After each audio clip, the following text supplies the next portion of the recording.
Well, hello there, everyone, and welcome to the very first episode of Let's Talk About Wrestling with me. And me? and who is this other deeper version of me? Well, maybe that would be the one, the only David Dreadful over here, David McLean, talking about wrestling with my good friend. Yes, indeed. And of course, my name is Adam Wilding. I am one of your hosts, and David is, of course, the other host. We're going to be talking about wrestling, people. The one thing that we both love. I don't know about you, but I've loved for so many years. Same here. I'm 26 years old, and I think I've been in love with wrestling ever since I was about, maybe 5 or 6 years old.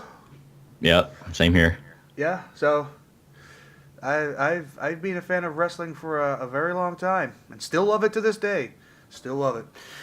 So, the first thing we are going to talk about this evening is going to be our predictions for the two upcoming WWE pay-per-views. NXT TakeOver Chicago 2, I believe it. Is it Chicago TakeOver 2?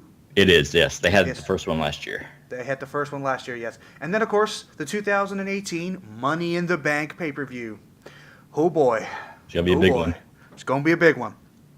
So we're going to talk about our predictions for this. I guess we'll start off small and work our way up. To be fair, I look at NXT and I have more fun watching NXT on a Wednesday than I do Raw or SmackDown in the week. And that's surprising to me because NXT is a developmental talent, so you'd think it's not going to be as good as the main roster. But every week I watch NXT, and every NXT pay-per-view I watch, I am impressed more and more every week, every month. My predictions are going to be solely based on, one, my favorites, and two, who I think actually can work better in the ring. And because we know who runs NXT, the one, the only, the game, Triple H, he likes those who work hard. So when scripting comes around, and unfortunately scripting does come around, he's probably going to pick the person who works the hardest, actually puts in the most effort, which is good because that's how it should be. I'm going to predict, though, and this is my first prediction, and this is probably going to be an easy one to make. Adam Cole and the Undisputed Era. They're going to be, I know Adam Cole's going to have to put his North American title on the line because he's going to have to. It's an NXT pay-per-view. I think he's going to retain that. I mean, it would be way too early and way too foolish of them to take the title off Adam Cole, considering that he just won it. So I think that whoever he goes against, it's a lock that he has to win. Exactly. Well, I wouldn't say it's a lock. I mean, if they were to take that title away from him now, I think it would be best for him to go after the actual NXT title. Mm-hmm. And we'll get to that match later. But I don't know. I think I kind of agree with you. I think he hasn't had the title too long. But goddamn, has Adam Cole busted his ass over the years, and he's earned his fucking dues and his respect, man. He kicked ass in Japan. He's kicked ass in nearly every promotion he's ever been in. Mm-hmm. And I was glad to see him in the Adam Cole, baby, when he went to NXT. I was like, yes! Yes! And then when they paired him up with O'Reilly and Fish, that was a perfect trio. And the Undisputed Era. Like, I know they're heels. I get that, but they're fucking great. They're badass, man. I love them. I love the Undisputed Era. Which now comes to the tag match with them. Of course, they're going to put their gold on the line. Again, I think they're going to retain. Yeah. I think they've got it. I like Oney Lorcan and Danny Burch as a tag team. I think that they're a team that can be built up. But I think it's not worth it to take the title off of O'Reilly and Strong to give them to Lorcan and Burch. I don't see that happening. Yeah, I mean, Lorcan and Burch are great, but I don't know. I mean, the way things are going with the tag team division in WWE, I think if Vince McMahon had his way, he'd completely cut out tag teams from WWE programming. I mean, what happened to who was it? Sanity. Sanity went to Raw, I believe, or was it SmackDown? Sanity. It was Authors of Pain that went to Raw. It was Authors of Pain that went to Raw, and Sanity went to SmackDown. Right. They had one appearance each on the main roster, and poof, Right, and Sanity's Gone. was more like it was just a hype video to hype him up, and we haven't heard anything from since. Alto's Yeah, been and a match against Rhino and Heath Slater, and they haven't been seen since. So it's crazy. I got kids, man. I got kids. I got kids. And to quote the great JBL, yeah, and their daddy's broke. There you go. I love that scene. I love watching the AP at 25th Raw. That was awesome. I cracked a beer for that, and I don't drink beer often anymore. There you go. Anyway, off topic. Yeah, I mean, the NXT tag division is actually really good and really interesting to watch. I don't think Undisputed Era are going to lose their tag titles yet. No, me neither. I don't think there's another tag team that's up to their how do I say it? Standard. I mean, level, yeah. if you want to talk about the Undisputed Era as a whole, all four of those guys, they are the best of what they do. There's no denying that. And like NXT has good tag teams. Triple H he's a big fan of tag team wrestling. He is. So you have like teams like the Street Profits, and you have teams like Heavy Machinery and TM61, and all these teams that are good. Oh yeah. But you compare them to Undisputed Era, and it's kind of harsh to say it's not fair, because Undisputed Era is just at this point in time they can do no wrong at this point, I think. Yeah, absolutely. I mean, I was thinking to myself, if there is one tag team or one tag group to maybe re-energize tag team wrestling in the main roster, it's gonna be the Undisputed Era. I mean, when Adam Cole entered the Royal Rumble, I was surprised because Same here. He had a hell of a fucking battle at the previous pay-per-view the night before, Right. and I thought to myself, fuck me, he's here. And the same with Andrade Cien Almas. He was great too when he was NXT champion. He's Him fantastic. and those battles he had with Johnny Gargano, with Johnny Wrestling, they were, oh my god, they were great. They were flawless. They were flawless. Johnny Gargano got the shit kicked out of him, literally. Absolutely. But did he come back? Hell yeah. Hell yeah, he's NXT's Daniel Bryan. He's the ultimate underdog. You can throw He is, everything yeah. you have at him, and he will keep coming. Yeah, exactly. He got kicked out of the company when he lost to Andrade Cien Almas. He's like, whatever, I lost, but I got a score to settle with Tommaso Ciampa. And he comes back, beats the shit out of him, does an unsanctioned match, gets a contract to come back to the company, and this feud with Tommaso Ciampa, which we're now about to talk about, is going to come hopefully to a close at Chicago, because this match is going to be a Chicago street fight, and boy, is that going to be rough. It absolutely will. I mean, you like talk about their last match, which was insane. This one, I think, just going to raise that bar even more, because I mean, they can literally do whatever they want, and it's kind of scary to just imagine that. I mean, when you watched NXT on Wednesday, you saw what Gargano did to Ciampa. I mean, I thought Ciampa putting Gargano in a neck brace was bad, but Gargano cut the dude open, and he didn't give a fuck. He's like, I'm going to bust you the fuck open, and then I'm going to try to break your damn neck like you almost did me. I was like, when he fought Andrade Cien Almas, there was something different about him. Not necessarily anger, but like a drive to do better. Yeah, like a terminate. Yeah. Yeah, determination to get it. And he didn't get it in the end. But this time with Tommaso Ciampa, now this is about revenge, man. This is about a guy you thought was your best friend slapping you in the face and betraying you and doing this to you. This is different. Johnny's completely different dude with this. And I love watching this. Because you know what this reminds me of? Some of the hardcore feuds from the Attitude Era. Exactly. Like the height of the Attitude Era. Guys wanted to bloody themselves up and fight in the ring. No rules. Nothing. They just wanted to kill each other. Those days were great, and it's great to see it slowly coming back into effect, because I don't know about you, but fuck the PG era. Ugh. Ugh.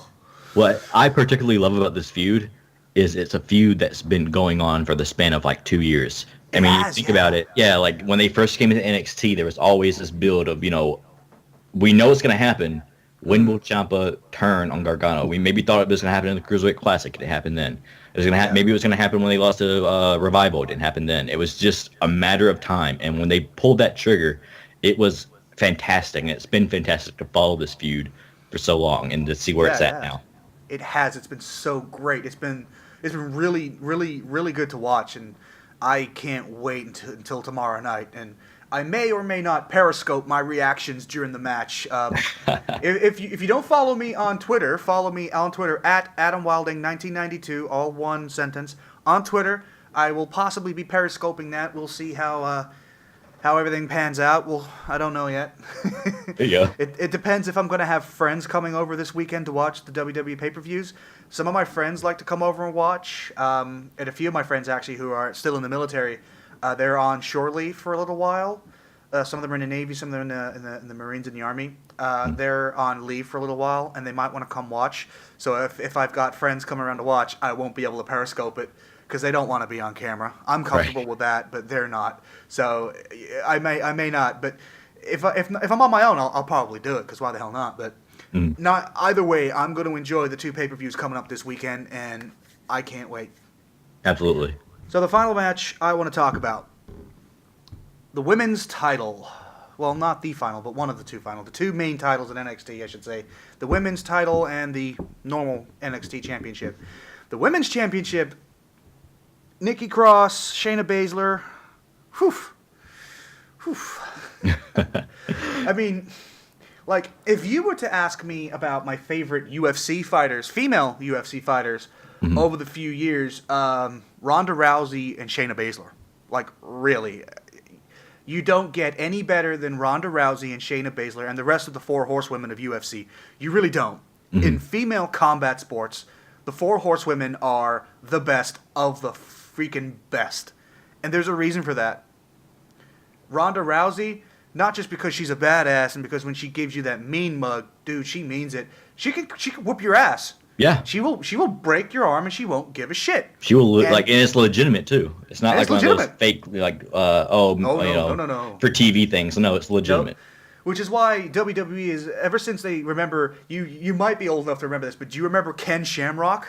Oh my fucking, I love Ken Shamrock, dude. Ken Shamrock was fucking great, but you know what? His problem was, because he was UFC, he was trained in mixed martial arts, he didn't know how to hold back on his submission moves. Because he almost broke, I can't remember who it was exactly, but he almost dislocated and broke a guy's arm. I think it was one of the pay-per-views in the 90s, like 97, 98. He almost broke a dude's arm, legitimately broke it. This guy's like, you're going too hard, or you're going to break my arm. He didn't care. Right. Like, I remember stories of, the one that I hear, or the one that I've seen a lot, is him and Vader, where, he doesn't know how to pull his punches. Yeah. Because he's so used to UFC fight, and Vader legitimately stiffs him and tells him to calm the fuck down. He does, yeah. Vader had a right to do that, though, because again, about Vader's been one of those guys over the years, especially in his career. He was to be fair, actually, to Vader, he's the guy that made it relevant to go to Japan to get your chops there, to train with some of the best in the business, and to get yourself a little bit more known, to try to catch the eyes of some of the other wrestling companies in the United States back in those days. I mean, back in the 80s and the 90s when Vader was very active, you had a few companies around that were very good for wrestling. I mean, not necessarily your WWE or sorry for the accent, but your WCW. Yeah, you didn't just have those guys, but you had smaller promotions that were very good for like national television, but like for depending on where you lived. I mean, Jim Cornette and Smoky Mountain Wrestling. I mean, hell, I love Jim Cornette. I will also admit to you, I listen to all of Jim Cornette's podcasts, every single one of them. There you go. And the same goes for Bruce Pritchard. Listen to all of those. The Stone Cold Podcast, the Jim Ross Report, the Bret Hart Podcast. You name them, I listen to them. If it's a wrestler I like and they do a podcast, I listen to it. I mean, I've also been loving the Something Else to Wrestle with Bruce Pritchard on the WWE Network. Absolutely. I don't like the fact they censor all the language, but I can live with it. It's WWE, man. They gotta cut some of this back a little. But right. Again with Vader was cutting his chops in Japan, then went to WCW for a while, where he got exposure in the Western media, and then Vince McMahon was like, I need someone like him on my roster. Get him on my team. Signed him up. And Vader, unfortunately, because of the and I'm not blaming the Clique for this, but the Clique felt they could get more out of Vader, and Vader was like, I want my title shot. And the Clique was saying to McMahon, he can give you more. Get him to give you more before you give him his title shot. Mm-hmm. And again, that's the Clique and their politics. And Yeah. in the era of Vince McMahon, I mean, to be fair to the Clique, they earned everything they got. There's no denying that. Were they a pain in the ass to everyone else in the roster? Absolutely. Oh, absolutely. I mean, Shawn Michaels, Mr. WrestleMania, he earned that title for a reason. Busts his ass. Mm-hmm. Every night he was active for the WWE, he busted his ass. Razor Ramon, Scott Hall, again, another guy, came out every night, gave you everything he got. X-Pac, the Kid, 1-2-3 Kid, whatever you want to call him. He's had so many names over the years, I've forgotten most of them. Again, every night he came out in that ring, busted his ass. Triple H, and even in the early part of his career, he worked from the low up. Exactly. He had a very quick rise, I will not deny that. But at the same time, if you watch any documentaries on the WWE Network about the Clique, he says the first thing I did is I latched on to some of the other guys like Shawn Michaels, like Razor, like the 1-2-3 Kid, because they had been there for a while. They knew what to do, and he learned from them. That's the best thing to do. If you're going to learn from somebody, learn from some of the three biggest talents in the company at the time. Absolutely. I mean, you want to talk about Razor Ramon and Shawn Michaels, their best ever match, WrestleMania 10, the ladder match. Who's the true Intercontinental Champion? Hands down, for me personally, one of my favorite ladder matches of all time. Yep. You're not going to find anything better. God, diversing off to the Clique again. Yeah. So, for the women's title, Nikki Cross and Shayna Baszler. Need to stick on topic. This is going to be a tough one to call. I honestly don't know who's going to get this one. Because do I like Shayna Baszler? Yes. Mm-hmm. She's the perfect female heel package. Yeah. So all you female heels on the main roster, take note because you're failing really bad. Look at Shayna Baszler. That's what you need to be. And what I love Shayna is her gimmick is so simple. She's a bully, and she plays it perfectly. She does. This is my title. This is my ring. You'll do as I say. You'll shut the fuck up, and I'll possibly break your arm instead of breaking it in 3 different places. I'll break it once, and you get out of the ring, and that's it. She's a bully. Mm-hmm. I mean, Dakota Kai standing up to her was kind of cool, but Dakota Kai got her ass kicked, but she still stuck up for herself. And that's another person in NXT who I think is gonna make a massive turn very soon. I think she's gonna be it soon. I'm not gonna say she's gonna be female champion, but she's gonna be one of the stars coming up through NXT that's gonna make a splash someday. I absolutely see it. Yeah, I see it too. But Nikki Cross and Shayna Baszler is going to be one hell of a match. I can't call it. I honestly can't. Mm-hmm. Because, let's be honest, Nikki Cross, she's nuts. She's absolutely fucking crazy. And she's so good, too. She's so good at it. But she's crazy. Mm-hmm. She's nuts. And she's got so much hype and energy. I don't know how Shayna's gonna take to that. Right. But because let's be honest, Shayna's great at the mind games. She is a master mind manipulator. She's the female cerebral assassin, is what I call her. She's so good at it. But it's not going to work on Nikki Cross because Nikki Cross is too fucking stupid and psychotic to take to it. So right. It's gonna be one of those things where it's gonna be like, it's probably gonna come down to physical prowess more than anything else. And again, Shayna Baszler is a heavily trained mixed martial arts athlete. She knows how to train her body to get what she wants. Nikki Cross, she could probably run for hours. She's like the Energizer Bunny. Just go and go and go and go and go. That's going to be a tough one to call. So I'm not calling that match because I don't know. But what do you think? I would give the edge to Shayna because I get in my head, I'm just picturing down the line, we get to see matches, Shayna defending the title against Kairi Sane and Dakota Kai and all the. She has, in my opinion, Shayna has more opportunities to have matches with other people than Nikki does. I think Nikki is closer to becoming a main roster person. I think her time on the developmental brand is very short-lived. She's been there a long time, though, hasn't she? She really has. She's been there, what, 3-4 years, maybe? Yeah. Yeah. Around that time. Yeah. about the same time Sanity was formed, wasn't it? Mm-hmm. Yeah. So she's been there a while. So maybe she's trying to get Triple H to give her that title shot because she's maybe wanting or someone's interested in getting her on either the red brand or the blue brand. I don't know. Who knows? I agree with you. I think she is actually a talent that if you were to move her up to the main roster, either Raw or SmackDown, I think she'd do great. I do. Because, she's crazy, and everybody needs a little bit of crazy in their life. Absolutely. But I think maybe she is due to move up. I think you're right. So I might now give the edge to maybe Shayna Baszler because, again, if Nikki Cross is going to be moving up soon, possibly, maybe it's not the greatest time to give her the championship, but at least give her some great matches with Shayna to maybe hype her up to move her up. Right. That hype is all important. Get people talking about her and then move her up to the main roster. The other thing you have to think is Shayna isn't too far off from she just won the title. So is she is she going to lose it that early to Nikki Cross? And to me I don't see it. I don't see it either. I don't, but you never know. You gotta just play these things out by ear because we never know what the script writers are going to do. Yeah, exactly. I mean, the main scriptwriter, from what I've been hearing through the grapevine, is pretty much Triple H and Michael P.S. Hayes. Mm-hmm. Those are the two guys that pretty much sit down and script the whole show, the whole NXT show and the whole pay-per-views. They sit down, they script what's going on, and that's it. And that's how I like it. Two of the best minds in the wrestling business sitting down and just okay, this is how it's going to go. Here. Get it out there. Exactly. I mean, when NXT started, it was a Dusty Rhodes thing, wasn't it? It was a Dusty Rhodes brainchild.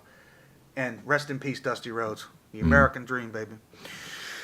And ever since Triple H got involved with it from the early days and helped Dusty develop it and bring it to Vince's attention and also maybe twist Vince's arm into getting it to work in the first place and getting it going, it's been nothing but great. It really has. Yeah. It's been fantastic, which is going to lead me into another question later on when we talk about more of the independent stuff. Of course, the possibility of the WWE trying to poach talent from New Japan, from Impact, from Ring of Honor, from loads of other indie promotions all over the world because they were looking to expand the roster again.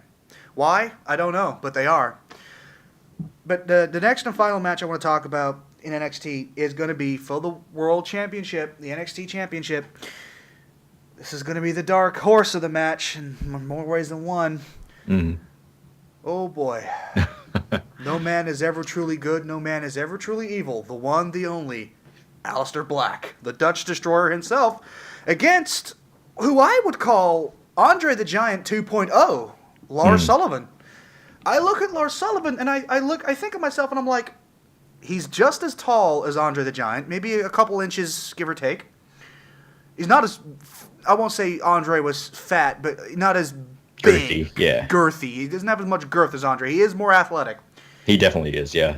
I look at him like he's Andre the Giant 2.0. Like, this dude he's Andre the Giant 2.0. He really is. Because you look at all the other giant guys we've had after Andre the Giant. I mean, Big John Studd was pretty damn big. He was 6'11", close to 7 foot. Then you also had who else? There were guys like Giant Gonzalez. Yeah, that's who I was thinking of. I pictured him, and I couldn't remember his name yet. Giant Gonzalez, who had a fantastic match with Undertaker at WrestleMania. Mm-hmm. That was fantastic at Caesar's Palace. Then you also had, after Giant Gonzalez, you had The Big Show, Paul White, Giant, whatever you want to call him. Yeah, Big Show. In the early days, between 99 and 2002, Big Show was the shit. When he was the WWE champion, I remember as a young kid, loving The Big Show as the champ. Everyone was booing him, and I'm like, man, why are you booing him? This guy's awesome. Look at him. But it also didn't hurt that I loved his early theme music. I loved that theme music. Right, same awesome. here. His early one was awesome. His newer one's not bad, but it doesn't have the same kind of punch to it like the old one did. Yeah. But again, giant guys like The Big Show, the Great Khali. Great Khali's another one. Great Khali was never much of a mover around the ring, But he was one of those really tall guys that suffered from really bad joint stiffness. As a 6'1" guy myself who used to play basketball, I know this pain all too well. I've had all the surgery to prove it too. So I know what comes with that territory. It's not fun. But he had a lot of that. But it didn't stop him from wrestling. I mean, yeah, a lot of his matches were lackluster. His championship reign, where he won the World Heavyweight Championship on SmackDown, was very lackluster, very boring. But he did it anyway. Yeah. He was good. The thing was, maybe his supposed ring presence was great, but his actual ring work was not as good, which is a shame because I thought the Great Khali was again a great performer because he tried. You could see it. He actually tried to do stuff. But with Lars Sullivan, you've got probably the greatest package for a giant in the wrestling industry because, again, he's as tall as Andre the Giant. He's strong like the Great Khali. Not as fat as girthy as Andre the Giant. Not as, to be fair to Giant Gonzalez, he just couldn't wrestle. He was a striker. He didn't know how to wrestle. He couldn't slam anybody. His whole gimmick was almost like a Yokozuna. I'm not going to hit the canvas. Right. And for a while, he didn't. Until Undertaker took his ass down, and with Yokozuna, it was his whole gimmick was he's too big, fat, to hit the ground. To be fair to Yokozuna as well, he was a fantastic athlete. Yoko. A lot of people don't realize was very athletic. He could do things a lot of big guys could do. Yeah, he could get him up on the second rope and drop his big ass down on you. Most people would be looking like, men his size should not be doing that, but he did. Right. He was throwing super kicks. I mean, Yoko was athletic. Yeah, but a lot of people were like, oh, he's big to be throwing super kicks and whatnot. I'm thinking, yeah, but what you're forgetting is he's not actually Japanese. He's Samoan. Yep. Samoan wrestling techniques, one of the first things they learn is a super kick. It's one of the first things they learn. And also Samoan drop and all the other great Samoan techniques that we see today on a regular basis. Yep. He was a Samoan guy. And he's actually part of the same family as Rikishi, The Rock, Roman Reigns. Yeah, he's part of that long Samoan dynasty. It's actually great to see the Samoan dynasty still going to this day with Roman Reigns. Right. Yeah, again, we will get to Roman Reigns later. But I'm calling this match, believe it or not, I am going for the Dutch Destroyer, Aleister Black. Only because, again, his title reign with this title has been short. Right. Now, I'm calling it this time for Aleister Black. But I will say this early on. Next NXT pay-per-view, I think if Lars Sullivan gets another shot at the title, I think Aleister Black might lose it there. And only because I think Aleister Black is already perfect for the main roster. Absolutely. When he debuted on Main Event against Curt Hawkins, now I can't stand Curt Hawkins. He's like a part of the WWE furniture. Like just after the Attitude Era, he was there training with Edge and Zack Ryder. And I still like Zack Ryder, to be fair. Zack Ryder still got a lot to give. But Curt Hawkins, he's as dead as a dodo bird. Extinct. Should be gone. But he's still there. But that episode of Main Event, I was watching it because I was bored. I wouldn't usually watch Main Event. But I was bored, so I watched an episode of Main Event, and Aleister Black comes out. And I was like, well, okay. And the way he performed in the ring with Curt Hawkins, I thought to myself, this dude's already perfect for the main roster. Why is he in NXT? I honestly think Aleister Black was ready for the main roster the moment he signed a WWE contract. I really do. And I think as a lot of people, like Adam Cole is the same way. Like they just have to learn really where the camera is and whatnot. But they, as far like in ring wise, they're absolutely ready. Yeah, but one of the things talking about Adam Cole and the Undisputed Era, apparently that the WWE guys love is those videos that have been coming out recently with the Undisputed Era. You know, Roderick Strong with his selfie stick and cell phone with those videos. The WWE love those because they're actually learning themselves how to put themselves in front of the camera. They're doing all this training and work themselves technically after WWE contracted hours. There was that one time when a guy challenged Adam Cole to the North American Championship on that camera, but they talked to him about that, like, we know you're scripted to do this. Can you just stay on script for a minute and be yourself, be that guy, and just talk about this? They're doing that on their own. They're learning to love the camera on their own, and I love to see that because, again, to me, that's showing the higher ups in NXT. That's showing Vince McMahon and all the others that, you know what, if you're worried about some of these NXT guys not being ready for the camera, you don't got to worry about the Undisputed Era. These guys are putting themselves in front of a camera, a TV camera, or their own cell phone when they need to. Why? Because why the hell not?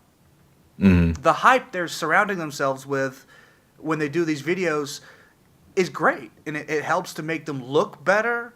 You know, it helps to portray their story better, makes Adam Cole, Roderick Strong, and all the others look better. And it's just like, for me, the two guys I do focus on the most right now are Adam Cole and Roderick Strong.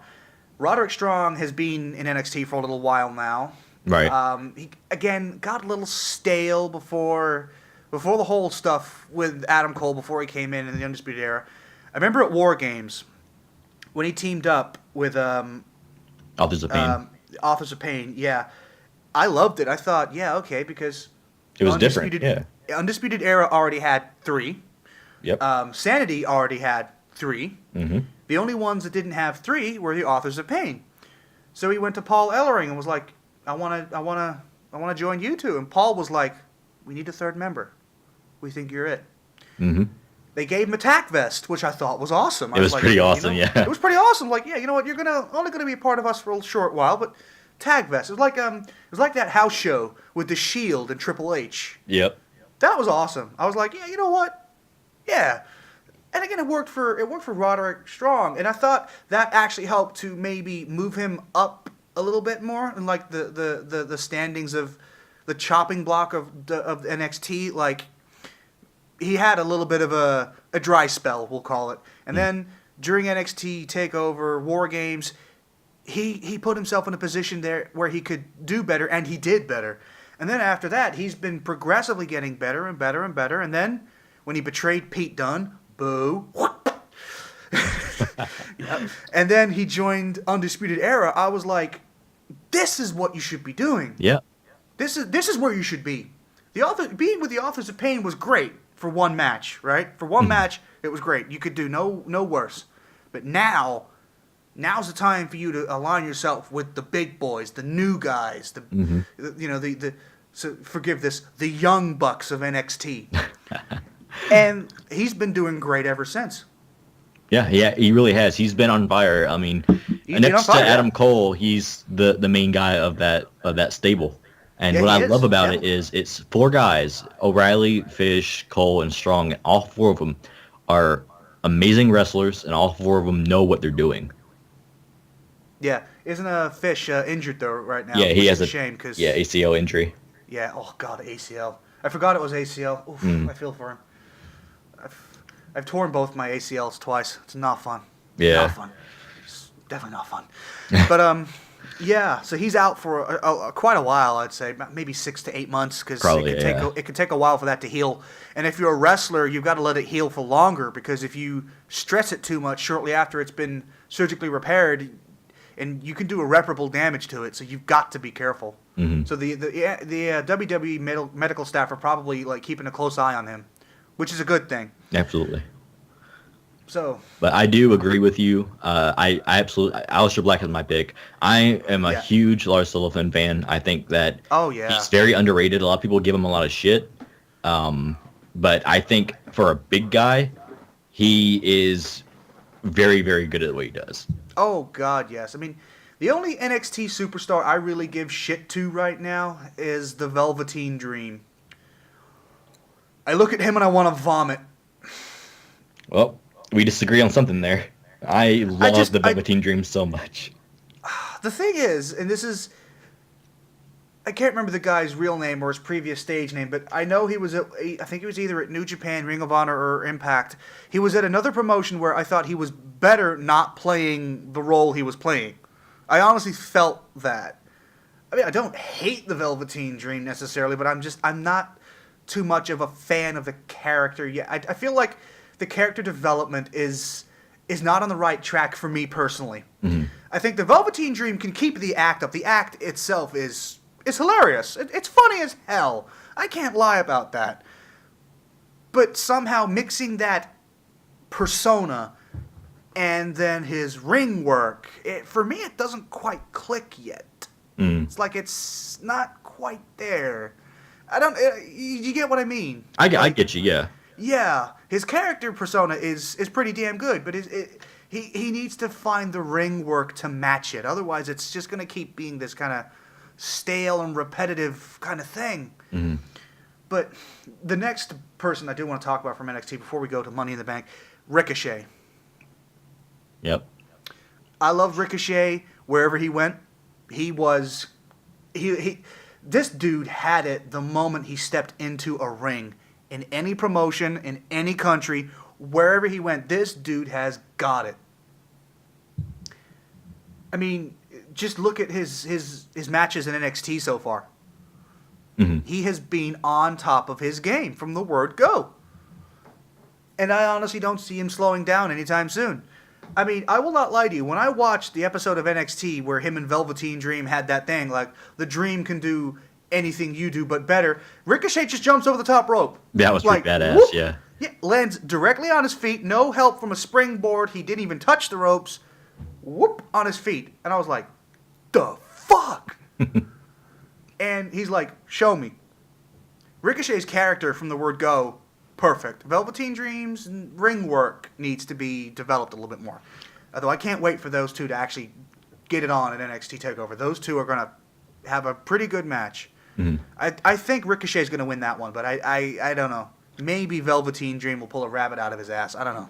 The thing with Velveteen Dream is he is still green. He's still a rookie. He hasn't been in wrestling very long.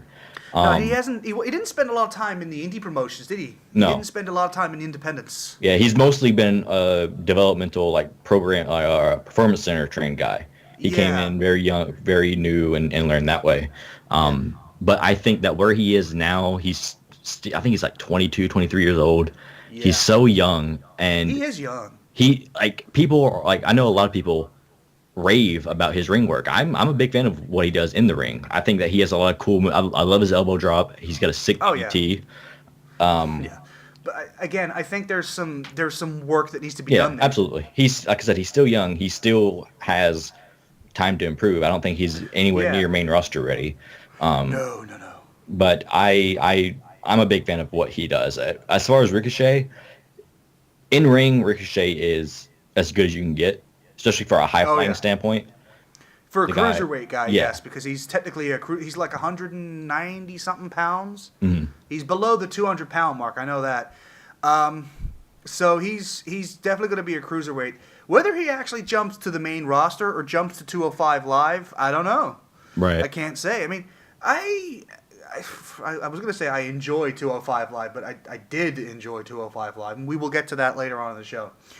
But whether he goes to one of the main roster or 205 Live, I think he'll do great wherever he goes. Yeah, the one thing that I really do. As far as I'm concerned, the one thing that I'm not sold on when it comes to Ricochet is he doesn't really have good mic work. I've seen it from New Japan. I've seen it, Lucha Underground. He did a little bit there. He's never really been a good talker. Like, he doesn't really cut good promos. He's good in the ring. His promo cutting needs some work. But again, that's where the NXT developmental system comes in handy, because you've got Triple H, who could cut a fucking vicious promo. Mm-hmm. I mean, he could cut some vicious ass promos and do them so good. If you want to learn to do promos from somebody, learn from the game. Mm-hmm. And the same thing in NXT, if you want to learn how to strut, how to have that swagger, you can do no better than Michael Hayes. I mean, hey, Fabulous Freebirds, anybody? Look at the Fabulous. Go back on the WWE Network, and by the way, $9.99 a month wherever you are in the world. $9.99 a month, a fucking bargain if you ask me. Go on the WWE Network. Just search up in the search bar the Fabulous Freebirds. You will find some great stuff with the Freebirds going against the Von Erichs and some other great tag teams and other matches in their careers. And the one thing you will notice in every single match with the Freebirds is Michael Hayes and the other guys, they've got swagger. They got the walk. Not only can they talk the talk, but they're going to walk that line, and they're going to walk it with style and grace. And they're going to look good doing it. Mm-hmm. That's the one thing about NXT that I like is if you've got ring work, if you need ring work, you talk to Triple H. If you need mic work, talk to Triple H and or Michael, because Michael was pretty good on the mic too. Yep. But if you need swagger, that style, that little flair, the little sprinkling of superstar dust, Michael Hayes can give you that. He's got that. So that's what I like about NXT. And I loved it when it was also Dusty Rhodes. Because Michael Hayes was there when Dusty Rhodes was there, but Michael didn't do as much as Dusty because it was mostly Dusty's thing. Mm-hmm. Dusty Rhodes was able to kind of, again, sprinkle a little bit of that superstar dust on some people. I mean, look at Seth Rollins. Yep. The Shield. I mean, hell, Neville. Oh, thanks a lot, computer. Please don't do this to me now. Some other great matches that, to be fair to him, have been really, really good over the years. And he's probably going to get better. Oh, he yeah. needs to work on his mic work, definitely. But I think he's definitely on the right track. He's got to learn. Mm-hmm. And he's in his late 20s, so he's not, like, in terms of wrestling standard, he's not old. So he can still definitely learn and improve, especially when you're working with talented people in NXT and talented coaches. Oh God, yeah. I mean, he's got it when it comes to the NXT stuff. He's definitely got something going for him. Mm-hmm. He just needs to figure out how to move it along, how to just get it in the right spot. Because again, like I said, his ring work is great. His mic work needs to be worked on. Mm-hmm. But once he gets that down, he's not going to have any issues doing what he wants in the WWE. And I think he'll make one hell of a splash when he gets the chance. Mm-hmm. So, I think he's got to be patient, just train, just cut his chops a little, and then he'll be fine. He will be absolutely fine. He's just gotta take his time in WWE's developmental. Right. And I don't think that's always a bad thing. I mean, I know some people have been there a while, and some people are like, when are they going to move up to the main roster? And I'm thinking, they don't necessarily need to yet. No, not at all. They can still learn. I mean, look at Drew McIntyre. He was on the main roster for about 3 years before he went out of WWE. Mm-hmm. And apparently, to what I read online, now this is just rumor and speculation, so I don't know if this is true, but apparently Vince McMahon has always had a liking for Drew McIntyre because of that Scottish grit. He's always had a soft spot for Drew McIntyre. Mm-hmm. When Drew McIntyre felt he was ready to come back, he didn't feel he was ready for the main roster. So he said to Vince, I want to go to NXT. I want to go to NXT. I want to see if I'm ready. And Vince was like, I think you're ready to come back straight away. And he's like, I don't think I am yet. I think I need to go to NXT, prove myself there, and then when the time comes for you to move me up to the main roster when the time comes. Now, I actually did enjoy Drew McIntyre when he was on the main roster back in 2000 and I think it was between 2008 to 2010, Mm-hmm. I think. I could be wrong about that. If you know, please leave in the comments below what span of years he was there, because I can't quite remember. I know it's been a good number of years. But he was great then, and then he left because he felt something wasn't quite right, or and that's fine. Sometimes as a wrestler, you got to step back and say something's not quite right here, whether it be injuries you don't know are quite plaguing you, or you're just not happy with your performances. Stepping back is never a bad thing, and this is why Vince McMahon has always taken back some people that have stepped away for a while and come back. Because why not? Right. So when he went back to NXT and became the champion, I thought, this is great. This is where he should be. This is what he was worried about originally. Like his performances, he didn't feel they were quite up to standard. I don't think he has to worry about that now. I know he lost the championship to Andrade Cien Almas, which apparently was unplanned, but because of his actual injury, torn bicep. The referee got it in his ear from Triple H. If he can't wrestle fully, Andrade gets the win. And I believe the signal was sent to the referee to then send to Andrade, and he pinned him for the win. And I actually didn't hate Andrade Cien Almas at all. I thought he was actually really good as a champ. I thought he was a fantastic heel. Absolutely. For the championship. And Selena Vega.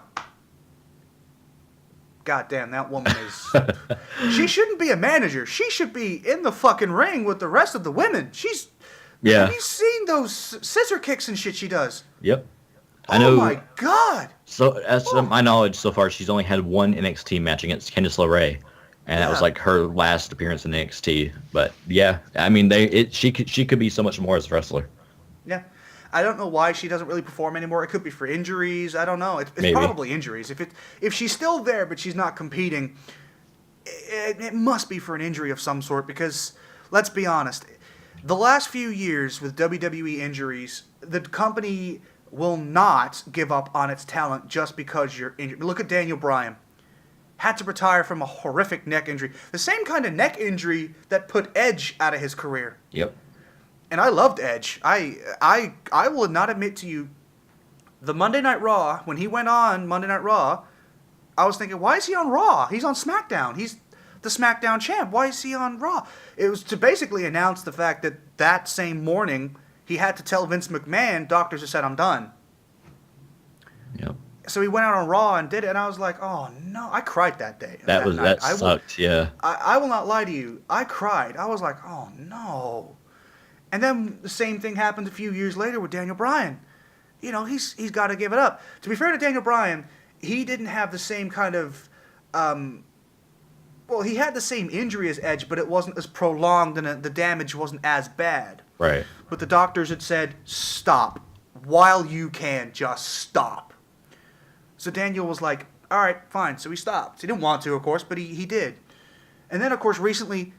got a second opinion from doctors and the WWE medical staff, and they were like, you're more than clear to wrestle. Mm-hmm. So he came back, and I was like, yes, that's great, because I love Daniel Bryan's ring work. Absolutely. His ring work was just, it's, even now to this day, his first match back when he teamed with Shane McMahon, I watched all the videos on YouTube and the WWE exclusive clips of him doing his backflip on the ring ropes and him saying, that's the first time I've done that in 3 years. And I'm like, shit, son.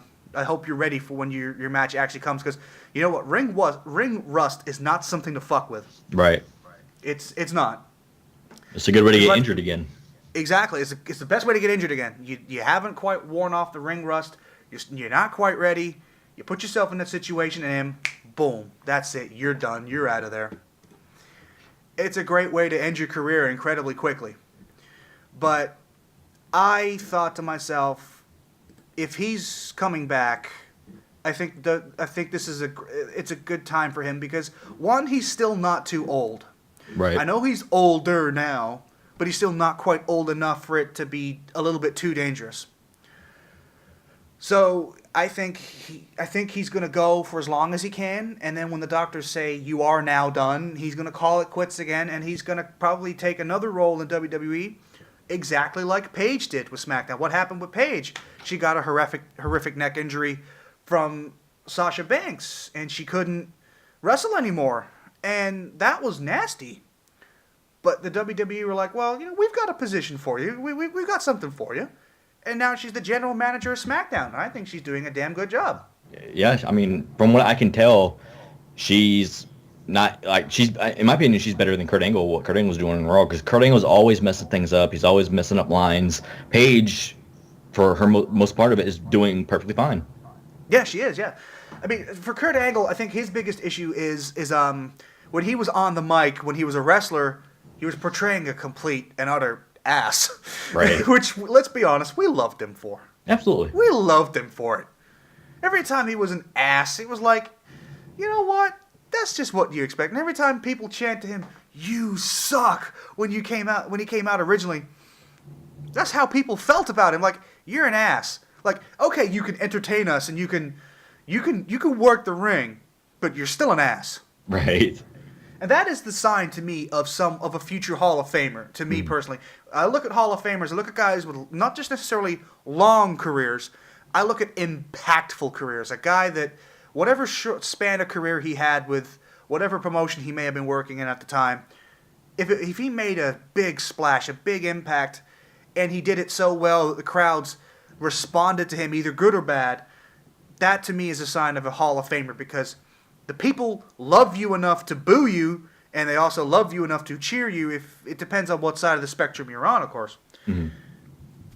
And he had it, which is why when he did return to the WWE and he got the nod for the Hall of Fame and he got the job at Raw, I was like, well, yeah, for Kurt Angle to be the general manager of Raw, I knew for a fact when he got the job, I knew his mic work would not be perfect. No. I knew it wouldn't be. Because if you remember on Impact and all the other stuff, his mic skills when he wasn't playing an ass just weren't as good. Yeah, that sounds right. When he's not portraying the role, his mic work is just not there, which is a shame. But it hasn't stopped him from becoming a Hall of Famer himself and still having some great matches even to this day. Yeah. His stuff with Triple H and Ronda Rousey, with that match he did with Ronda Rousey against Triple H and Stephanie, I thought it was great. Yeah. He said on the episode of Table for Three that he did with Shane McMahon and AJ Styles, he's like, now that I'm older, I know I can't push my body so hard in the gym. I need to know what my body can and can't do, but I'm still going to go out there and do it and give it. I thought to myself, now that's good, because you know for a fact you're older now. You're not as spry as you once were when you were 20s and early to mid-30s. Mm-hmm. It's just the way it is with the human body. So when he did that, I was like, well, no, that's true, because when he was on Impact, you could see it. He was slowing down, gradually slowing down. Oh, yeah. He had some absolutely fantastic matches with AJ Styles, though. There is no denying that. Do you want to know what made Impact or TNA at the time it was for me? The stuff that Kurt Angle was doing, the stuff that AJ Styles was doing, and of course Bully Ray was also great, because I love 3D. I love the Dudley Boys. I love Bubba Ray. And Bully Ray was a great character too. But those three guys for me made Impact Wrestling. They made it for me. I was watching it for those three alone. Really. I know when Scott Hall went to Impact, I thought to myself, you know what, dude? You failed in the WWE with the reboot of the NWO. Why are you still doing it? I mean, I know why he was still doing it, because he supposedly loved what he did, but he just didn't have it anymore. The drugs and the booze had pretty much, to be fair to Scott Hall, killed his career. And again, I grew up watching Scott Hall, Razor Ramon. I grew up with the NWO, the Outsiders. I grew up loving and watching that. I mean, I was one of the few kids that people used to talk about wrestling in school, like, oh, did you watch Nitro? Nah, fuck Nitro, man. I was watching Raw. And I'm like, well, I watched Raw last night, but I taped Nitro. I'm going to watch it when I get home from school. Yeah. I was one of those kids. I didn't care. Sometimes WCW was better than Monday Night Raw. Absolutely. Yeah. And I was like, oh, this week I have to watch Nitro live. And then the week after is like, for the best example for this was when WCW said, oh yeah, Mick Foley became the champion. That'll put asses in seats. I was like, now I got to watch Raw live Monday night next week. There you go. Not live, but supposedly live, but actually taped. I watched it like, well, shit. So I did that. I was one of those kids that just swapped between the two. Whatever looked more interesting was the one I was going to watch. So there was that. And actually, a funny story for you. My dad, is at the house in California right now while I'm living here in the UK, he's living there doing some work for the private security company he works for. He was looking through the garage for something, and he found one of many old WCW videotapes. He said it was from March of 2000. And I was like, oh. Oh, man. He put it in the VCR, and he was like, oh, my God. He's like, this was when wrestling was awesome. I'm like, wrestling is still awesome, Dad. You just got to be more open-minded about it. Yeah. But I thought that was rather cool. That I didn't know those tapes still existed. I honestly was like, oh, my God. Oh, back when my dad actually paid extra to actually have TNT in our cable package, because we didn't have Turner Network Broadcasting cable in the house. We had Time Warner. Mm-hmm. Still have Time Warner, in fact. So there you go. So we had to pay a lot more money to get TNT on our cable. We had to pay a lot back in those days. If you weren't on Turner's cable services, TNT was expensive. But my dad paid for it because, again, he liked wrestling at that time, and he also liked the fact that TNT was also getting into other sports at the time as well. I mean, you look at TNT now, the best sports show they got is the basketball show with Shaq and Kenny and the coach, and EJ. I love that show. But that was, to me, TNT made its impact when it had Nitro on Monday nights, and it was actually live. That was cool. Yeah. Now we're going to jump back into the WWE. We're going to talk about Money in the Bank. Yep. Boy, is it going to be good. Boy, is it going to be interesting. It's definitely going to be interesting. There's some matches I think are could be really good, and there's some matches I think could be really bad. Oh, yeah. I mean, the one thing I'm looking forward to,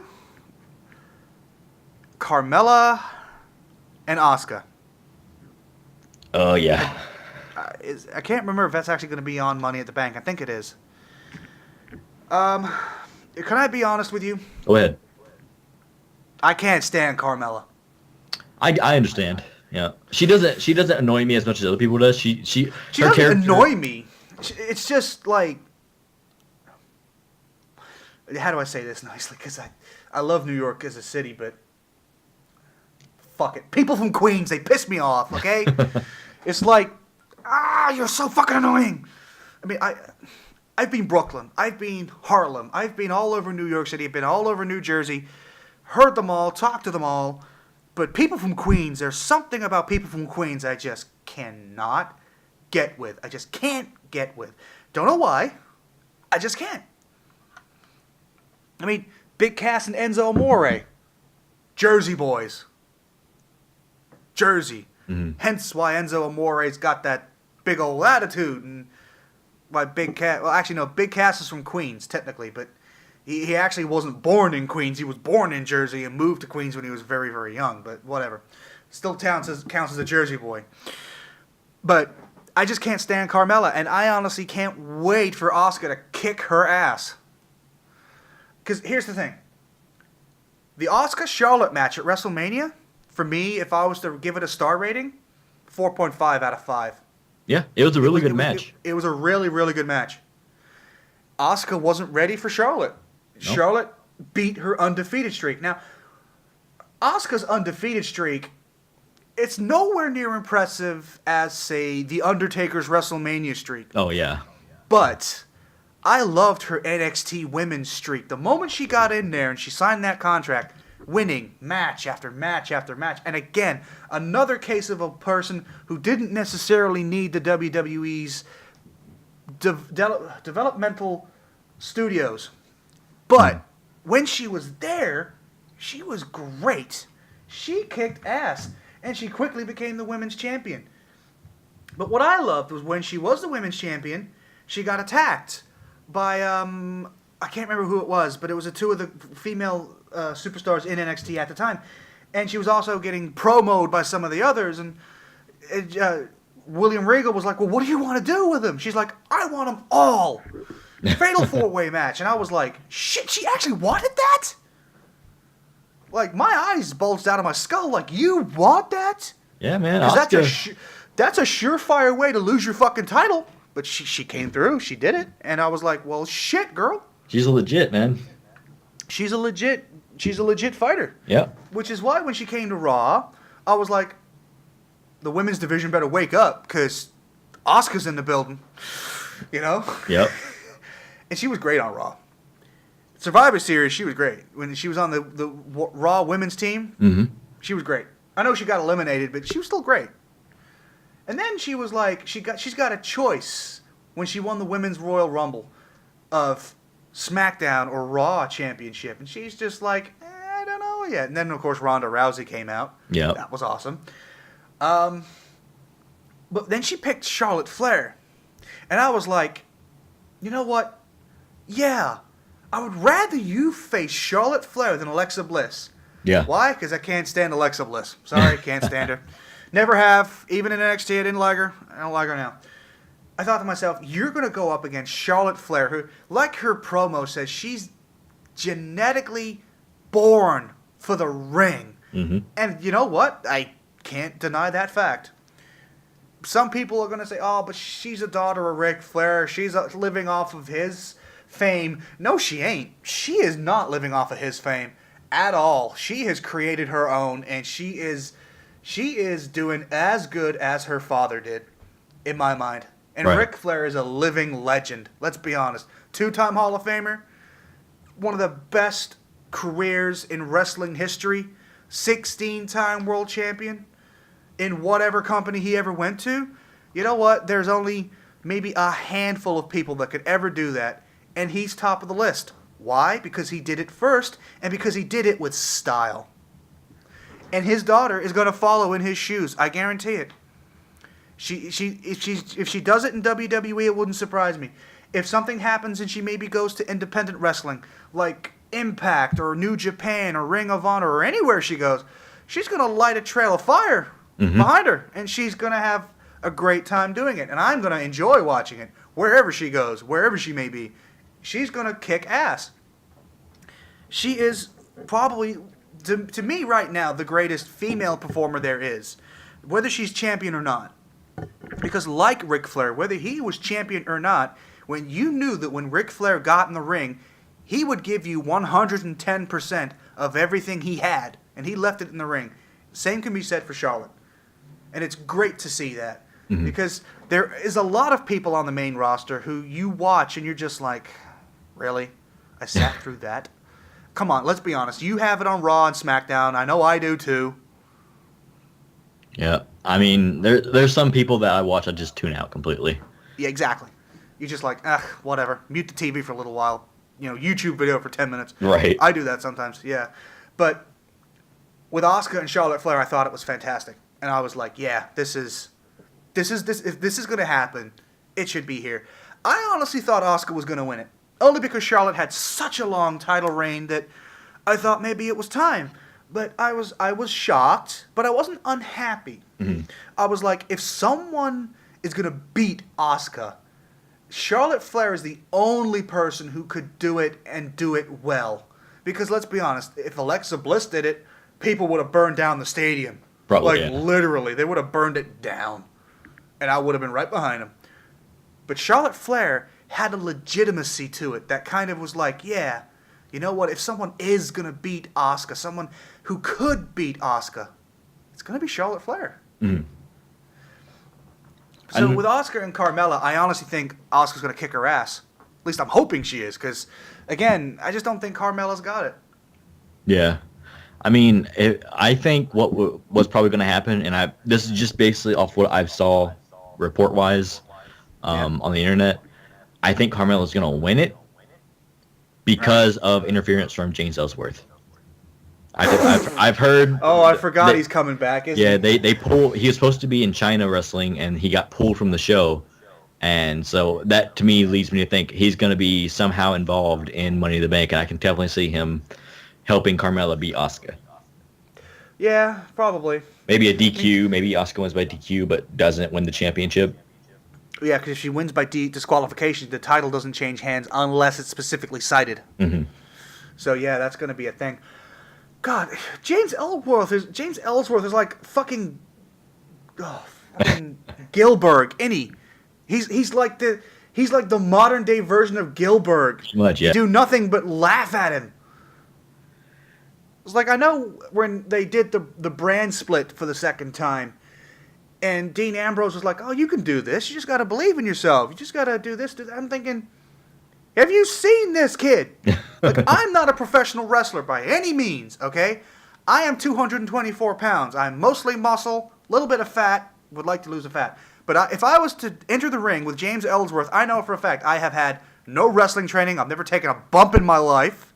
I've never done any of that. I could guarantee you I could whip James Ellsworth from here to wherever I wanted to. And this is coming from a guy that's had no training and is not confident in a wrestling ring. I thought to myself, WWE, you've got to do better than that. You've got to do better. Yeah. And putting him with Carmella didn't necessarily do better, but I thought, well, at least he's not getting in the ring, getting his ass kicked. Because after the first 3 weeks of him getting his ass kicked, I don't know how you felt about it, it got stale for me very quickly. Yeah, I mean, it was funny at first, but then you just kind of like, what's the point at this point? Like, the comedy show's over, guys. Come up with something new.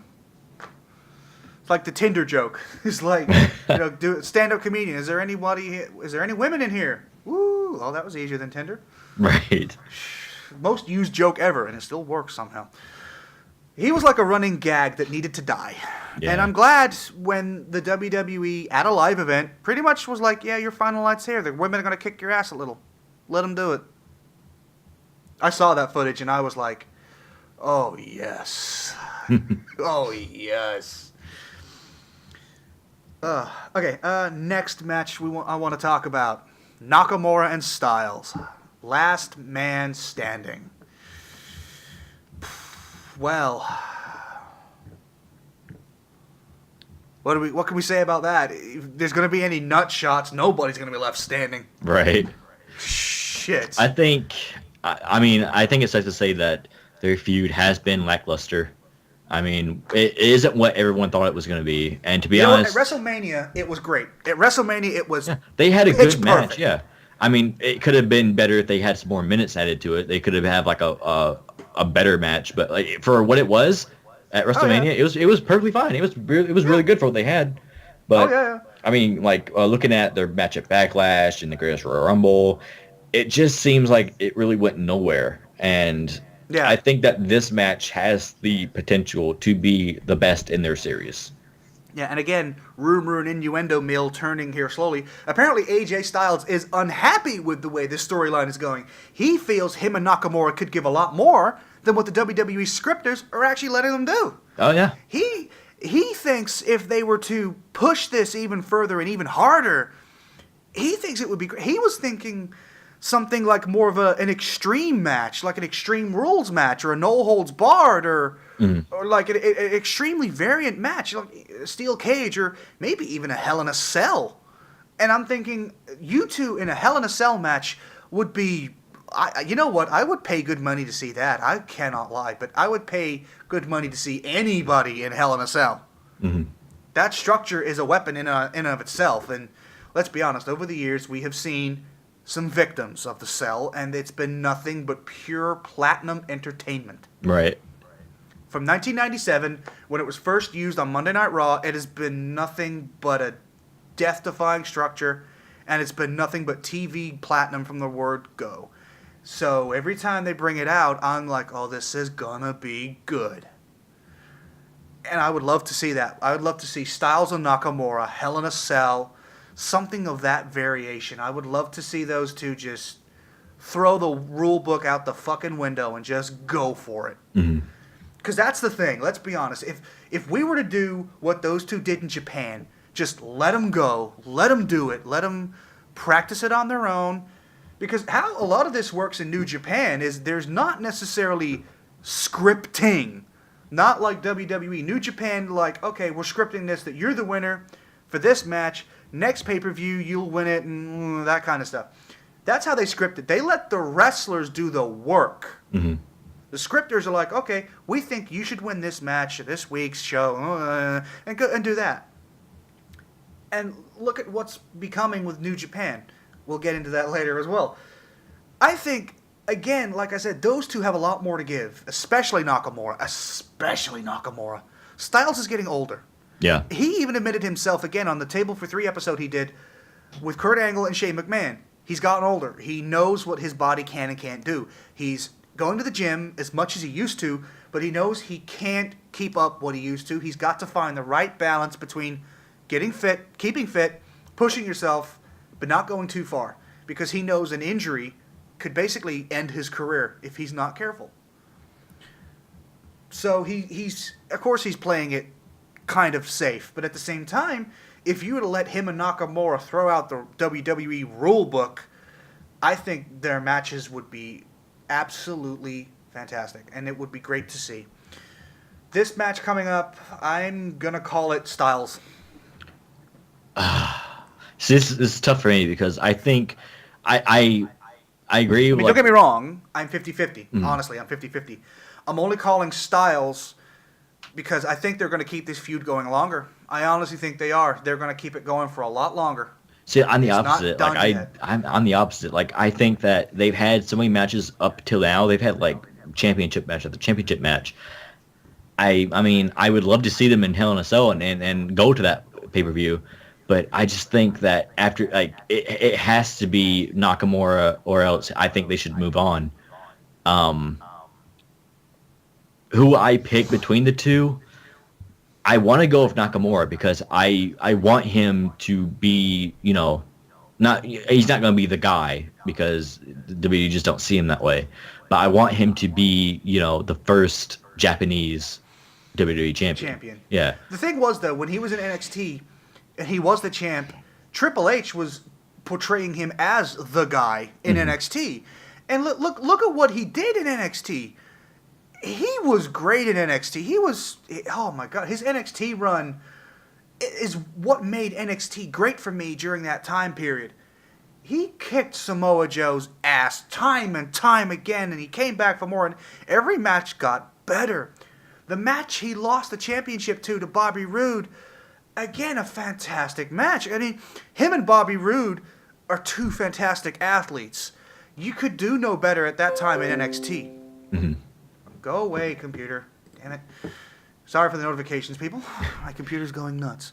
It's like for me right now at this point, how I'm doing it is it's between two matches, and which of these two matches do I want to see more? Do I want to see AJ Styles versus Samoa Joe, or do I want to see Shinsuke Nakamura versus Daniel Bryan? And for me, I want to see Nakamura and Bryan more than I want to see Styles. I want to see that. Oh yeah. I mean, I would like to see Nakamura and Samoa Joe go at it again. I really do. Mm-hmm. I would love to see it again. Because those two were great. They were great in NXT. Again, if you just let them do what they got to do like they did in NXT, you will get a showstopper. You will get a great show. There's no denying that. Mm-hmm. So, it's a Windows update thing. You can fuck off. You don't even want one. Fucking computers. I hate Windows sometimes. But anyway, I think Nakamura and Samoa Joe will be great. But with this feud with AJ Styles, it's gone on long enough. Just end it already. If you are going to make it go longer, you have got to make it a fantastic match at the end. Otherwise, you're bleeding a dead horse dry. Right. And I don't know how much more I can take of it, to be fair. Like, at WrestleMania, I thought it was a really good match. And then what Nakamura did for a heel turn, it was a great way to heel turn Nakamura. I mean, I don't like heel Nakamura. Mm-hmm. I never liked heel Nakamura when he was in New Japan. And his heel run in New Japan didn't last very long. Because when New Japan turn a guy heel, they've got a 5 to 6 year heel plan.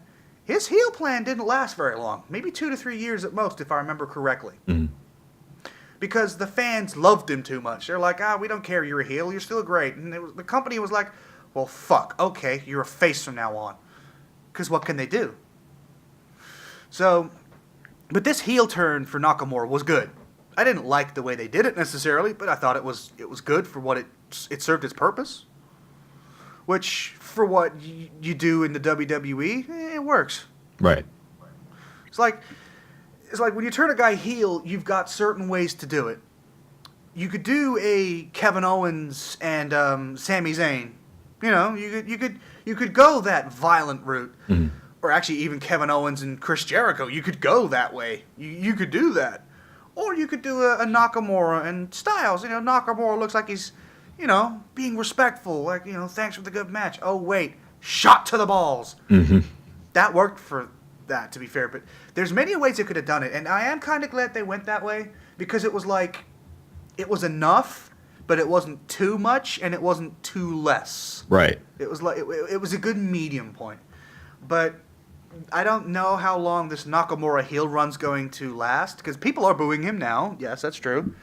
But again, I just don't know how long it's going to last, because the problem with Shinsuke Nakamura is, even though he is a heel now, his in-ring performances, people are going to start cheering him again, because it's just the way he is. When he's in the ring, he doesn't know how to slow down. Mm-hmm. He goes at it full speed, which is what you want. So I don't know how long it's going to last. I can't honestly say. Well, he's definitely trying his best to get people. Like, he changed the song. He's trying to get people to boo him. I mean, what he's doing is he's doing it right. It's just a matter of, can he get people to boo him? definitely. Can you get people to boo me? Well, here's one way. Change your theme song a little bit and have one of your favorite Japanese bands do the vocals. By the way, great song. It really is, yeah. It really is. If you understand Japanese like we do, it doesn't hurt. But if not, I believe there is an English subtitled version of it available on YouTube. You should try to look it up. Great song. I liked his original though. Yeah. Actually, to be fair, his version of The Rising Sun was my ringtone on my phone for a good number of years. There you go. Good number of years. Yep. Won't lie. But I also like the special version with the violinist A.J. England. Oh, hell yeah. Oh, that guy was a fantastic violinist. His special intros, like when Nakamura went to SmackDown, all you saw was this guy. And I remember seeing him like, at the time, I knew Nakamura was leaving NXT for either the red brand or the blue brand. I didn't know where he was going. But when I saw him, I was like, oh, shit. Oh, shit. And then he finished when he plucked the string at the end, and then... Dun, dun, dun, I was like, yes! And to be fair, I actually would have been happy wherever Nakamura went. If he went to Raw, SmackDown, wherever, he would have been great. You know... I was hyped when he went to SmackDown, though, because I thought to myself, you know what's going to happen the next year or two? Nakamura and Styles. Do you know why? Because they had such a fantastic clash in New Japan. Mm-hmm. And why wouldn't you want to recreate that? Or at least try to. But like I said, my opinion on the match between AJ Styles and Shinsuke Nakamura at Money in the Bank is a 50-50. I want AJ Styles to win it and keep it going a little bit longer because I want a good ending. Mm. I want a balls to the wall ending. That's what I want. Whether I'm going to get it or not, I don't know. If Shinsuke Nakamura becomes the champion, fine, because I know for a fact people are going to come out of the woodwork and challenge Nakamura, primarily probably Samoa Joe, yeah. Daniel Bryan, and some other great competitors.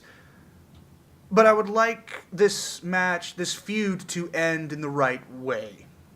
Like I said, either like a no-holds-barred match where they throw out the rule book, a Hell in a Cell match, just something of a variety where the rule book just doesn't exist, basically.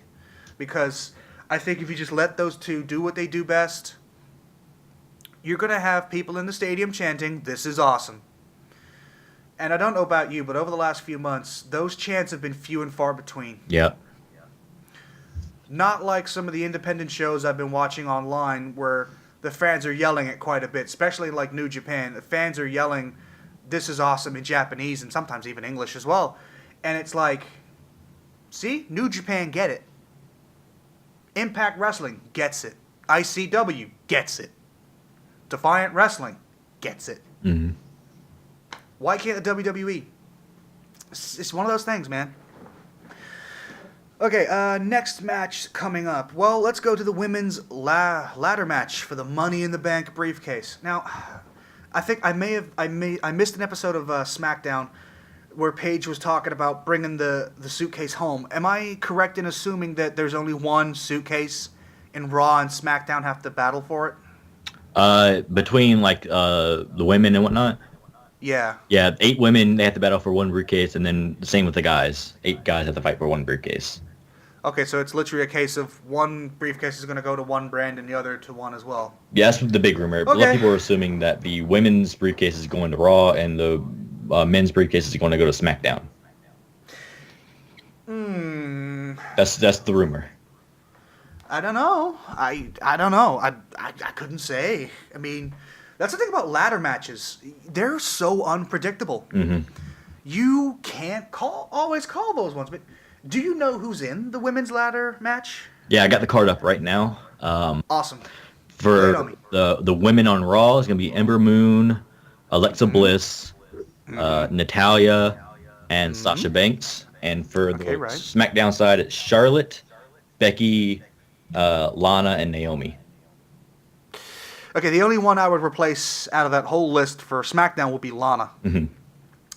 I just don't like Lana. Only because she's not a wrestler. She's not good. She's not. Well, she decided to become a wrestler while being her husband's manager. I mean, the thing about becoming a wrestler like that is, if you're gonna become a wrestler after you've been someone's manager, you've got to have had at least a little bit of wrestling experience. Yeah. Like, even a smallest amount. Watching your husband do it on a nightly basis is not good enough. I mean, okay, I get it. I know for a fact that she's been having Natalia's husband, Tyson Kidd, train her in the Hart family dungeon. Get it. Great place to train. Mm-hmm. But a little too late, if you ask me. Really, a little too late. Because if she wanted to do this, she should have done it years ago. She should have done it when her and her husband were in NXT. That was the perfect time to do it. Right. But she didn't. So I personally would remove her for anybody else on the SmackDown women's roster. That's my personal opinion. I mean, I don't like Alexa Bliss at all, as I've mentioned, but she deserves to be on the Money in the Bank ladder match for Raw because she actually can perform very well. For someone her size, she can perform very well. I don't like her as a character, but as a performer, she can do it. She can work the ring. But again, Lana, no. I don't see Lana getting very far in that match. Me neither. I don't know who's going to win it because again, you've given me like 7 of the best performers in WWE right now in the women's division, apart from Lana, of course. And I can't call that one. I can't call that one at all. It's such. It's hard to look at it like, oh, who's going to win it? Because each of the women has something to their advantage and something to their disadvantage. Right. It's very hard to say who's going to call it. You know, who's going to win it? Who's going to climb the ladder and grab that briefcase? You know, it's going to be tough to call that. I mean, I would like to say Charlotte Flair, but I think the way the WWE treat her as a performer, they would just give her title shot the old-fashioned way. You know, after the champion's feud is finished with whoever, go out there and cut a vicious promo calling a bitch out. You know, right. And Charlotte Flair can do that. She can cut promos. She can cut some promos. She goes out there with a mic in her hand. She call out the champion, be like, "I'm gonna whoop your ass. I'm gonna whoop it so hard you never sit down for years." She could do that kind of promo, and it would be good.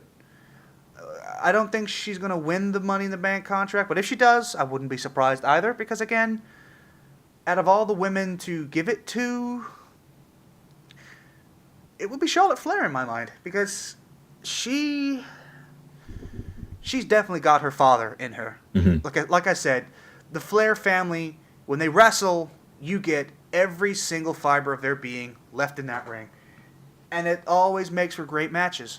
She is going to... You know what, we're going to be talking about this, you know, in many years to come when she's too old to wrestle and she's a Hall of Famer. She's going to be a Hall of Famer, I guarantee it. Oh, yeah. And I think she's going to have some incredible matches under her belt, just like her dad. Even in this modern PG era of wrestling, when bleeding on television, even pay-per-view television, is pretty much frowned upon. You know? Yeah. But I think she's gonna be great. Not just because she's Ric Flair's daughter, but because she actually wants to earn her spots on the roster. She earns everything she's gotten. She works for it. And for once, it's actually nice to see someone working for it instead of bitching to Vince McMahon that, oh, I want this, I want that, and if you don't give it to me, And sometimes, you know, with the production crew, just give in. Fine, you get your championship match. You win it. Get off our backs. Not the way to do it. Yeah. She earns it. She earns it. And if you win the Money in the Bank contract and you cash it in for the championship, you know what? Some people loathe that. I don't. No, me neither. I think it's exciting. It is. It is. I mean, my favorite Money in the Bank cash-in moment ever, when Edge cashed in the very first Money in the Bank contract. Because let's be honest, that set the bar for cashing in. You know, John Cena was bleeding profusely. Planned bleeding, of course. Right. Dude could barely stand up. Couldn't do anything. He was so concussed and bleeding and damaged. They lifted up the Elimination Chamber. Edge comes out. Vince McMahon's like, Edge is cashing in his Money in the Bank contract, and Edge wins it. To me, that was perfect. There was no better way to do it. And it wasn't the first time Edge cashed in either. Nope. And every time he did it, he made it look good. I mean, even when Dolph Ziggler did it, I thought it was great. Mm-hmm. Back when Vicky Guerrero was around. Let's not get into that. But anyway, cashing in the Money in the Bank contract, some people think it's icky. I love it. It's exciting. Mm-hmm. And it shows, like, the WWE to these people that win it, apart from Baron Corbin, sorry, buddy, have some confidence in them. Which means, you know what, you've got this contract for a whole year from when you win it. We do want you to become the champion, possibly. And Vince McMahon is usually the one to give the nod to cash in the briefcase. Yeah. Like, when him and the scripters are like, yeah, you know what? Get your briefcase, get your contract, get out there. Like, apparently it was Vince McMahon that gave the nod to Seth Rollins to do that at WrestleMania 30. Mm-hmm. Or 31 or 32, I can't remember. 32, because it was at Levi Stadium. Yeah. Yeah, 32. I remember thinking, oh shit, yes, go, do it. Even though I didn't like Seth Rollins at the time. When he betrayed the Shield, I was like, nah, you're done. Yeah. But it was still exciting. It was like, yeah, go on, do it. And he did it. And it was awesome. So, the cashing in the Money in the Bank contract is a thing. Some people, again, feel it's icky, but I like it. Mm-hmm. And that's also another good way for, again, a superstar to get the nod from Vince, like, you're ready, cash it in. Mm-hmm. Why he did that to Carmella, I don't know. Maybe it was a momentary lapse of judgment, I don't know. But if we're going to talk about Money in the Bank, we got to at least mention the one Money in the Bank failure that I am aware of, and that was Baron Corbin. Boy, was that nothing but a fuck up for him. Yeah. And I love Baron Corbin, but I was like, really? He cashes it in just to lose? And the sad part is, I mean, he did it to himself because he was on Twitter. He was painting himself in a bad light. WWE caught wind of it and said, all right, you know what? We're punishing you. You're losing the briefcase. So, I mean, oh, yeah. It goes to show you, watch, especially if you're working for a major company, just watch what you put on Twitter. Oh, yeah. I mean, WWE, of course, we talk about Twitter feuds. We're worried about Corey Graves and Booker T. Mm-hmm. Thinking, oh, shit. When in actual fact, Booker T and Corey are perfectly fine. They're still good bros. Booker T was like, it's whatever. Booker T, up until that point, had been on the commentary team for Raw for, 4 or 5 years, maybe? Maybe longer? Probably. Maybe less? Sounds about right. He's great on commentary, though. Don't get me wrong. If you need a backup commentator, Booker T is your guy to go to. Even if you want him primarily, he's great. I mean, I love Corey Graves, Michael Cole, Byron Saxton. I love those two. I don't like Byron Saxton at all. But Corey Graves and Michael Cole, you know what I said to a friend of mine? I said Corey Graves and Michael Cole is the next generation's Jerry the King Lawler and Jim Ross. Now, don't get me wrong; those two are going to be great forever. Okay, there's no denying that. Those two's interaction throughout the years of WWE has made for some of the best television known to man. But Corey Graves and Michael Cole, they're great. Mm. They're really good together. Byron Saxton's the third wheel. You should just kick him out. To me, personally, kick his ass out. But, again, I love watching Corey Graves and Michael Cole work. I like it when Corey Graves is also doing SmackDown. Oh, yeah. But, again, Byron's there. But I can't remember the other guy. I keep forgetting his name. I don't know. Oh, Tom Phillips. Yeah, Tom Phillips. He's actually pretty good. Tom Phillips is pretty good. I won't say he's great, but he's good. Yeah, he's getting there. Yeah, I mean, and the guy that does NXT, well, I've been watching combat sports for many years, not just necessarily wrestling, but boxing and mixed martial arts and all other forms of combat sport, and he's been a great commentator even on those combat sports. So having him on the WWE For me, it's great. Mhm. Why he didn't stick with the main roster stuff, I don't know why. I know we had some kind of disagreement with, I think at the time it was JBL. Yeah. Yeah, John Bradshaw Layfield. But yeah, he didn't stick with Raw or SmackDown, and I thought to myself, well, where are you gonna go? You don't want to go to 205 Live. You don't want to go main event. You don't want to do that. And he went to NXT, and I was like, well, you know what? Yeah, if you're gonna work for the WWE, still being a commentator, NXT's the place to go, because let's be honest right now, NXT is more exciting than Raw and SmackDown combined. Yep. And hell, even throw in 205 Live on top of Raw and SmackDown just for the sake of it. And NXT is still more exciting. Which is bad. Yeah. It is bad. Okay, do you have the match card for the men's Money in the Bank? I do. Okay. For representing Raw, it's gonna be Braun Strowman, Finn Balor, Bobby Roode, Oh, yes. and Kevin Owens. Ugh. Okay. And then Again, to be fair, I don't like Kevin Owens, but his ring work again is very good, so I can understand. right. And then for SmackDown, representing the SmackDown side, it's The Miz, Rusev. Every year since he's been a superstar, he's in the fucking match unless he's a champion. Right. How much you would have bet he's going to cash in the Money in the Bank contract for the Intercontinental Championship? Would surprise me. Shit. Rusev, Samoa Joe, and one member of the New Day. It hasn't been decided yet. So we don't know if it's Kofi, Xavier, or Big E. No, we won't know until the pay-per-view. Give it to Big E. Yeah. You know why? Because Big E had a really good singles title reign as Intercontinental Champion during the early 2010s.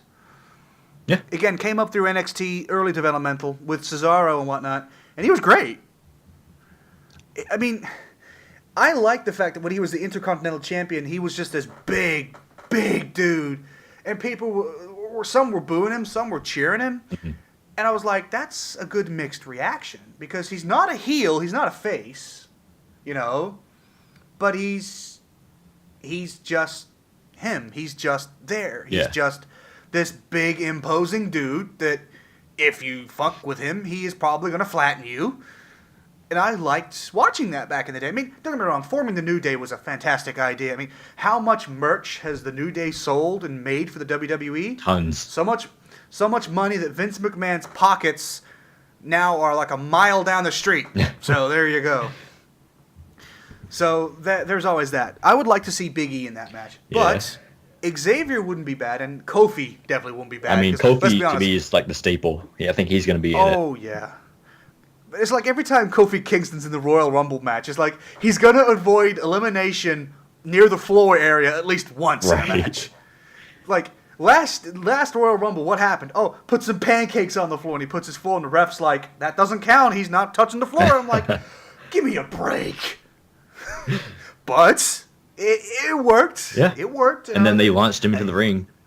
Yeah, they did. They launched him in the ring, and I was like, damn, okay, yeah. But that was awesome. Yeah. Kofi Kingston in the match would be fun to see, but I don't know. I think the only one I probably wouldn't think would be any good in a ladder match would be Xavier. Only because Xavier is he's able to work the ring very well. That is no denying that. Mm-hmm. But he's definitely more of a tag champ guy. Yeah. Not a single guy. I never picture Xavier winning the world title. To me, he's U.S. champ, IC champ. He would be in that role. I don't ever see him making it to the world title. Yeah, okay. I understand that. I actually think that's a perfect fit for him. Either the U.S. champ or the Intercontinental Championship. Maybe more the U.S. for me because again, the Intercontinental Championship to me, maybe to some people nowadays it's nothing. It's like whatever. To me, the greatest Intercontinental champ ever, Mr. Perfect. But hey, I'm old. I grew up watching Mr. Perfect. You know. Yeah, people. I mean, everybody has their own taste. Yeah, but let's be honest. The Intercontinental Championship was made famous by Mr. Perfect. Mm-hmm. I mean, it had an extremely great run when it was with Shawn Michaels, when it was with Razor Ramon, and it went back and forth between Ramon, Diesel, you know, and everyone else back in those days. But during the 80s and the 90s, the Intercontinental Championship was the best stepping stone for the actual heavyweight championship. You know, it was like, okay, if you can hold the IC title and keep my expectations up there each and every week and month for pay-per-views, you'll get your shot at the World Championship eventually. You'll lose the IC title in a fantastic fashion, and then you'll do a few matches where you're not doing much. You're thinking, doing your, what do I want to do after this? And then Vince McMahon will give you your title shot. Right.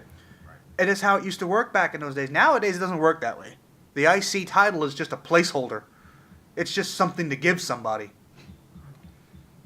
And I got to say one thing. Thank you very much, Cody Rhodes, for bringing back the old-style championship belt.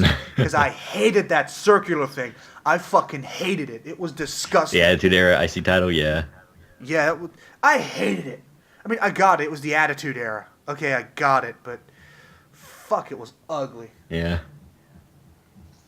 My friends never liked the Hardcore Championship because it was a broken belt with tape and all this. I'm like, so? That's hardcore. I mean, it defines held what together it is. by tape and it's something held together by tape and glue is fucking hardcore, dude. You know? And if you hit somebody with that thing, because it's got jagged edges and things sticking out of it, it's going to be hardcore. It's going to hurt. That was cool. But no, the older IC title is my favorite. I love it. I'm actually looking to buy an actual full metal and leather replica. Those are expensive. Oh, yeah. I mean, don't get me wrong. I'm not hurting for cash. This is very true and has been for many years. But that's a lot of money to throw down, you know? Especially when, for the same price, I could buy something like the old WCW Big Gold for the same amount of money. Yep. Or even the NWO version, which, to be fair, is cool and I do want. I do want that. But, the older IC title is my favorite. And I was so glad when Cody Rhodes brought it back. I was like, oh, yes, thank you. Even though the Cody Rhodes character at that time could suck a fat dick, I didn't like that version of Cody Rhodes. And then he went to fucking Stardust? Yep. What? What the actual... Like, I thought to myself... Like, someone was snorting cocaine, smoking some funky weed, doing some kind of drug that made them think that was a great idea, because it was not. And even Cody Rhodes got to the point where these bad ideas are pissing him off. What does he do? He quits. Yep. Still under contract from WWE. Middle finger, I'm out of here. And that's exactly what Dusty said to him. Like, if you're unhappy here, leave.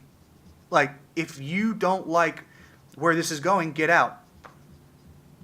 Now, luckily, Cody Rhodes didn't take too much of a penalty because he only had about a year and a half left on his contract. So he didn't take much of a lashing penalty-wise from Vince. So it wasn't bad.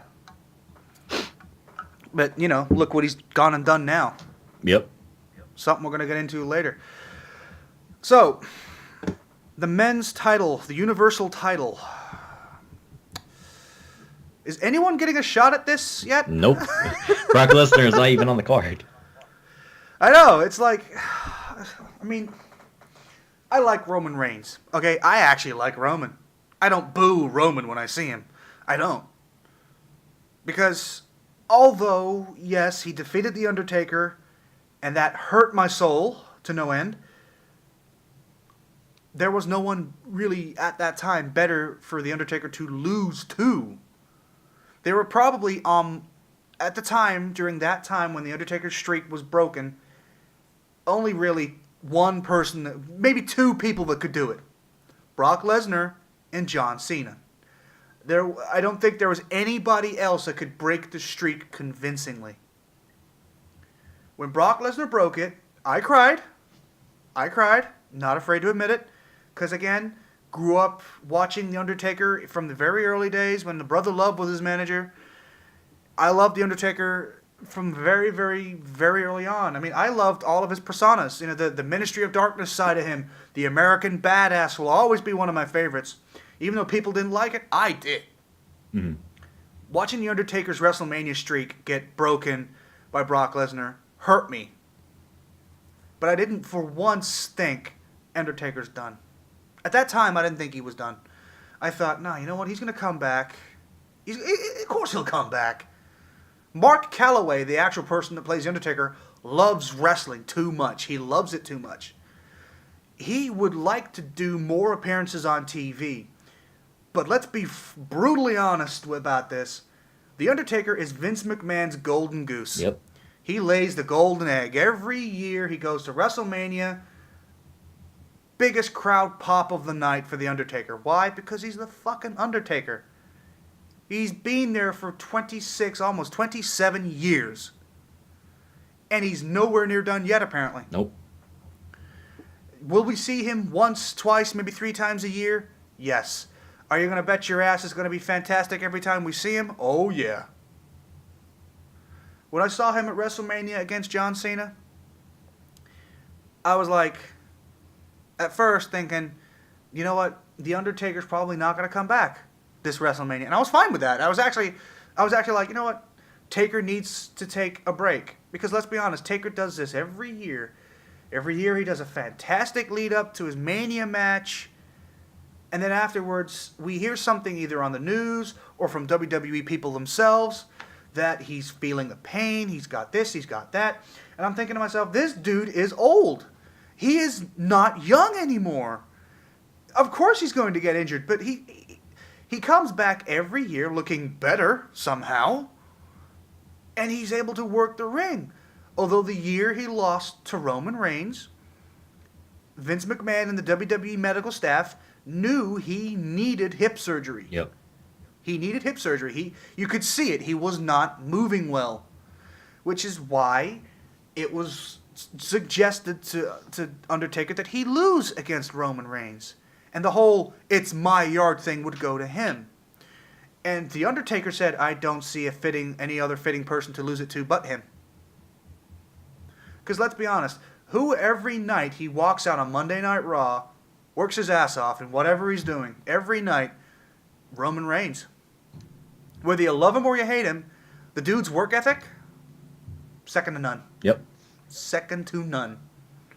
And every day he's not on TV, in the Performance Center, hitting the gym, doing ring work. Dude busts his ass for the company, which is, again, another reason why he's Vince McMahon's boy. Now, of course, script-wise, Brock Lesnar is his boy. But in actual real life, Vince McMahon and Roman Reigns, apparently, they get on great with each other. Because Roman Reigns, every night, he goes out into the ring, on the stage, whatever he does, every night, he says to Vince McMahon, this is for you, Vinny. He works his ass off every night. What else can you ask from a superstar, really? You can't really ask any more than that. Mm-hmm. Whatever I'm giving you tonight, I want you to give me all you got. You got it, sir. He goes out and does it. You don't get any better than that. I mean, we can talk about some of the other guys who used to do that. Shawn Michaels used to do that. You know, which is why when the Clique formed, you know, and Shawn and every other member of the Clique was like, oh, you know, we want to do this. And Vince was like, yeah, go ahead. Why? Because all 4 members of the Clique worked their asses off. They earned their spots. Same goes for The Undertaker, of course. The same goes for John Cena. Same goes for Hulk Hogan, Ultimate Warrior. Those guys earned their spots, earned their shots. Why? Because they worked their asses off. They gave Vince McMahon everything they had. And what does Vince McMahon do? He rewards them with great opportunities. Because it's great business to do so. And sometimes, maybe they're not always the right calls. Sometimes, you know, Montreal screw job. But you got to roll with the punches sometimes. Sometimes you're going to make bad calls. As Bruce Pritchard would say, sometimes the calls were great, sometimes they were shit. You know? Yeah. You got to roll with it. But the way WWE is now, I honestly I want to finish the WWE talk of this podcast with this. I want out of the PG era. I want TV 14 again. Give me blood. Give me less censored swearing. Please. Yeah. Oh, by the way, give us a next generation of DX. Like, you've got someone in the roster that can be a next gen DX. I know you do. I want a new gen DX. Or maybe another Evolution. And I was a fan of Evolution, actually, back in the day. They were awesome. Mm-hmm. Ric Flair, Triple H, Batista. Hell yeah. Yep. 3 badass dudes, especially Batista. Whew, whew. Okay, so now we're going to roll this on to the independent wrestling scene of our podcast.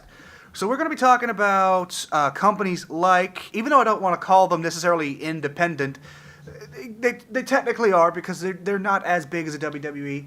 We're going to talk about New Japan Pro Wrestling. We're going to talk about Impact Wrestling. We're going to talk ICW, What Culture, Defiant Wrestling, all the other smaller promotions that we can think of and we know of. Why? Because, believe it or not, they're just as good, sometimes even better. Mm-hmm. I want to start this off with New Japan Pro Wrestling Dominion at the Osaka-jo Hall in Osaka. Wow, was that pay-per-view long. Yeah. But was it worth the money I pay to New Japan World every month? You bet your ass. You bet your ass it was. Best £6 I ever spend on monthly subscription, if you ask me, and I have quite a few of them. I mean, I got Netflix, I got the PlayStation Network, I got the WWE Network, I got New Japan Pro Wrestling World subscription, and you know what? I think the New Japan Pro Wrestling one, as of the last few weeks, I've watched more than I have the WWE Network. Like, I've watched NXT, I've watched wrestling, Something Else to Wrestle with Bruce Pritchard, I've watched some other shows that have come on there over the last few weeks. But I have gotten a lot more watch and usage out of New Japan Pro Wrestling World's subscription service than I have the WWE Network.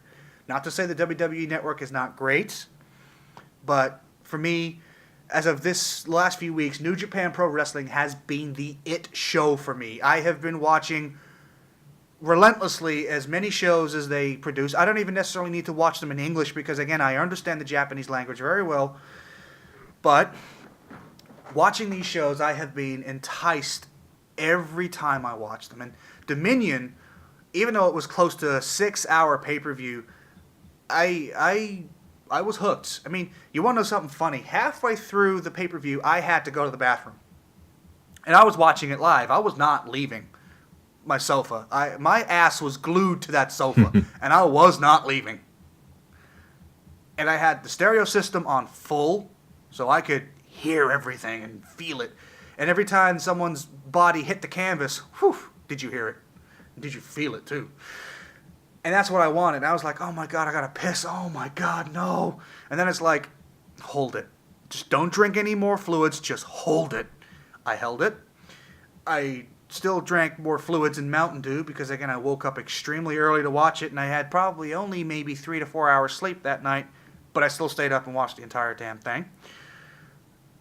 When we got to Kazuchika Okada and Kenny Omega, I sat on the edge of my seat the entire time. Mm-hmm. Why?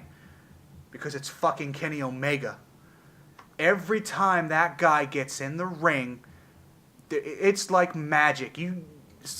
I don't know who sprinkled magic dust on Kenny Omega, but someone or something was able to just like make him like who I would now call this generation's top wrestler. Because this guy, he can do it all. Oh yeah, he really can. And every time I watch him, I am surprised at what he does. This match with Okada was over an hour long, mm-hmm. and you could clearly see near the end of the match, both Okada and Omega had nothing left. They were done. They were spent. They had nothing. They didn't practice that match very much because how can you practice that? You can't. You can't practice how to be tired. That shit is real. And watching it, I was like, oh my God. Like, Okada was trying to bust out his finishing move, and so was Omega. And near the end, Omega was busting out his knees like nobody's business. Mm-hmm. And when he won, I was like, oh my God, this is what wrestling needs to be from now on. Like, WWE needs to take notes from this because they're losing out. And with the new owner of New Japan Pro Wrestling, this dude is going to expand New Japan Pro Wrestling further. We're not talking like these pay-per-view shows with Ring of Honor and All In. No. He's taking this further. He's going to make New Japan Pro Wrestling bigger and better. Ring of Honor, which technically is a separate subsidiary of New Japan, is going to be bigger and better.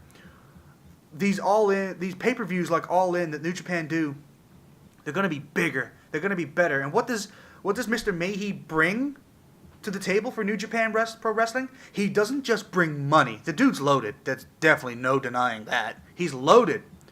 But he's a fan, not just of wrestling, but of New Japan as a brand. Mm-hmm. He loves New Japan Pro Wrestling. In his speech, you could hear it. He loves it. And when he got the opportunity to buy the corporation from the owner, because the owner, unfortunately, the original owner of New Japan, the current original owner, he I think from what I read online, he's not very well. Yeah. He's battling some medical issues. What they are, no one seems to know. I'm hoping it's nothing too serious. I really don't want to hear that it's something serious. But he wanted to step down, but he wanted to hand the company off to somebody who had a love and a passion, not just for the business as a whole, but for the company. And I think they found their guy. The way he spoke about moving the company forward, I was like, I support this dude 100%. Like, if you can make New Japan Pro Wrestling bigger, better, get it into more households, I'm all for it. Because people that are like, oh, I don't watch independent wrestling, it's not WWE, and all this shit. I'm thinking, you're losing out. You're missing out on some fantastic wrestling. You really are. I mean, talking about independence, Pete Dunne. Where did Pete Dunne come from? ICW, What Culture Wrestling. What is he now? He is the WWE United Kingdom Championship. And guess what, ladies and gentlemen, as a small free plug to the WWE, United Kingdom tournament's coming up very soon. Very, very, very soon. Can't wait. Can't wait. The bracketology videos are already coming up. Slowly but surely, they're coming up. And also, another small little plug for WWE Network. The Mae Young Classic. Second Mae Young Classic's coming up soon. The first one went down such a success, they're bringing it back. Why? Because, again, it was such a success. Mm-hmm. Shayna Baszler, Kairi Sane. Was Dakota Kai a part of that? I don't remember. Yeah, she was. Loads of other female women wrestlers that they're paving the way for more to come, which is a great thing to see. Mm. And the first tournament was so great. I loved every minute of it. It was fantastic. So, free plugs over. Back to independent wrestling. The Kenny Omega match against Okada. Sanban Shobu, or best of 3 falls for those who don't speak Japanese. I remember watching the episodes before that pay-per-view and Kenny Omega suggesting it. And I actually wasn't watching that in English at the time. I didn't have the facilities to watch it in English. I could only watch the Japanese version. But I was watching and listening. And when he went, Sanban Shobu, I was like, oh, fuck. I knew what he wanted. A best out of 3 falls match? I was thinking to myself, that definitely suits Kenny Omega. Absolutely, yeah. That suits him to a T. And I was thinking to myself, but it also suits Okada.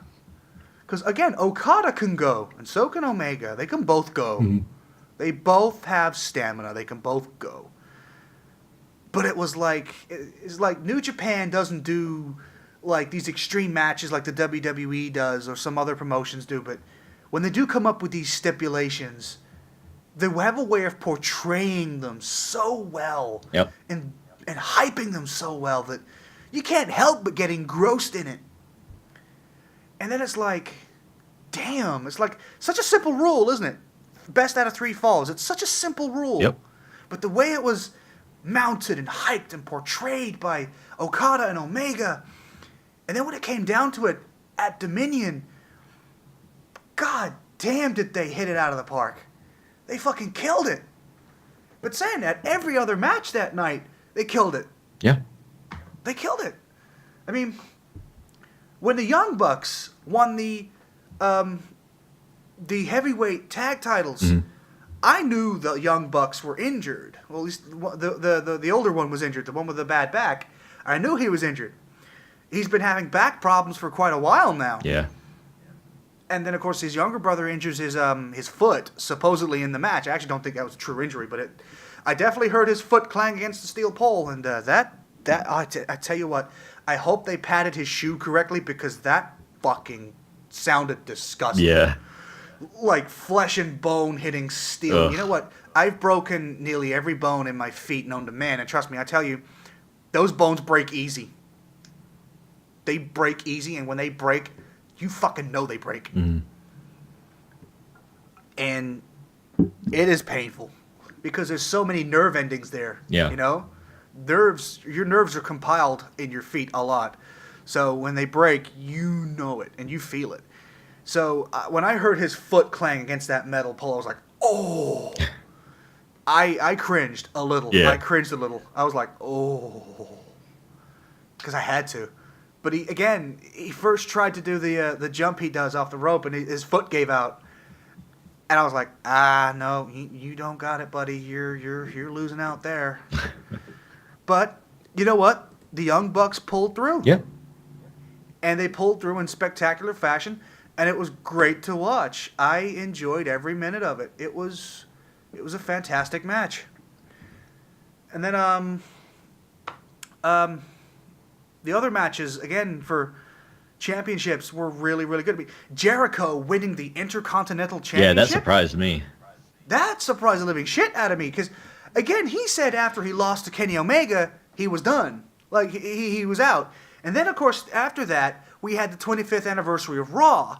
He was there for that. Mm-hmm. People were thinking, oh, maybe he's going to come back to the WWE. But no, he still had plans to do independent wrestling in Japan. Now, in a recent interview with Inside the Ropes, he has said he will not do any of the promotions with New Japan, Ring of Honor, and he will not be going to All In. Yeah.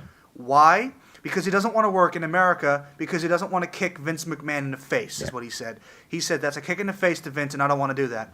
Jericho has a lot of respect and love for Vince McMahon. Yep. Now, Jericho wanted to work in the independents again for a little while because, again, he knows his time is running short with his wrestling career. Again, Chris Jericho is not a spring chicken. He is not young anymore. No.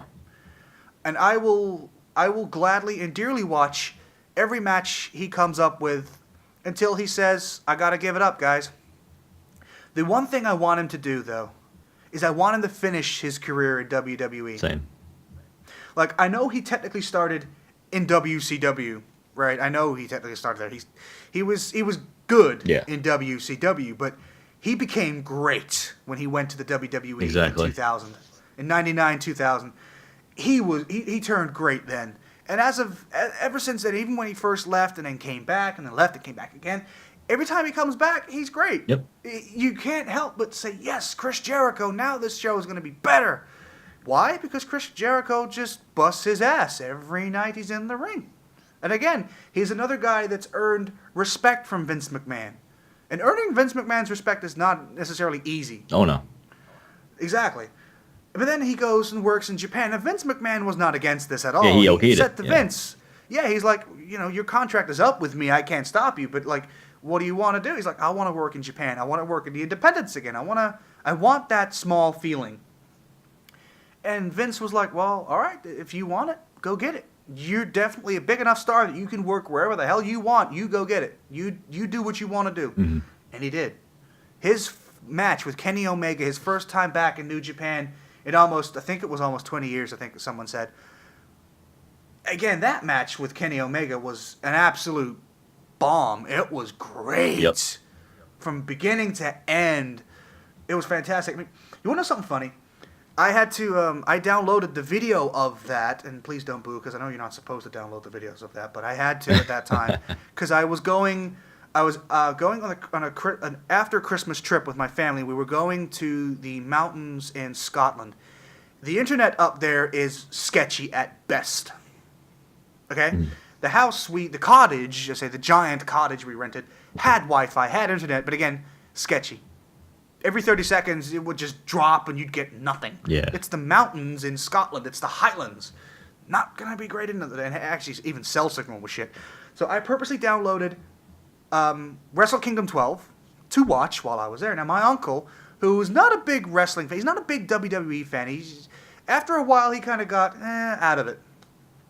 But he was like, is there anything specific you want to watch? And I had my 10-inch tablet that I have in front of me now, that I actually use when I'm doing certain kinds of videos I have in front of me now. It has an HDMI out port, which is the biggest reason why I bought it. Mm-hmm. That, and it's a 10-inch screen. But it also has 32 gigabytes of internal memory. Dang. And I've shoved in a 128 gigabyte card inside of it, too. So when I download videos or movies or TV shows, I got plenty of space. So I downloaded this pay-per-view knowing I wanted to watch it either on this or plug it into the TV. I brought my specific cable, so I plugged it into the TV, turned it on, played it, flipped the case over to make sure it doesn't, you don't get the double screen effect. Right.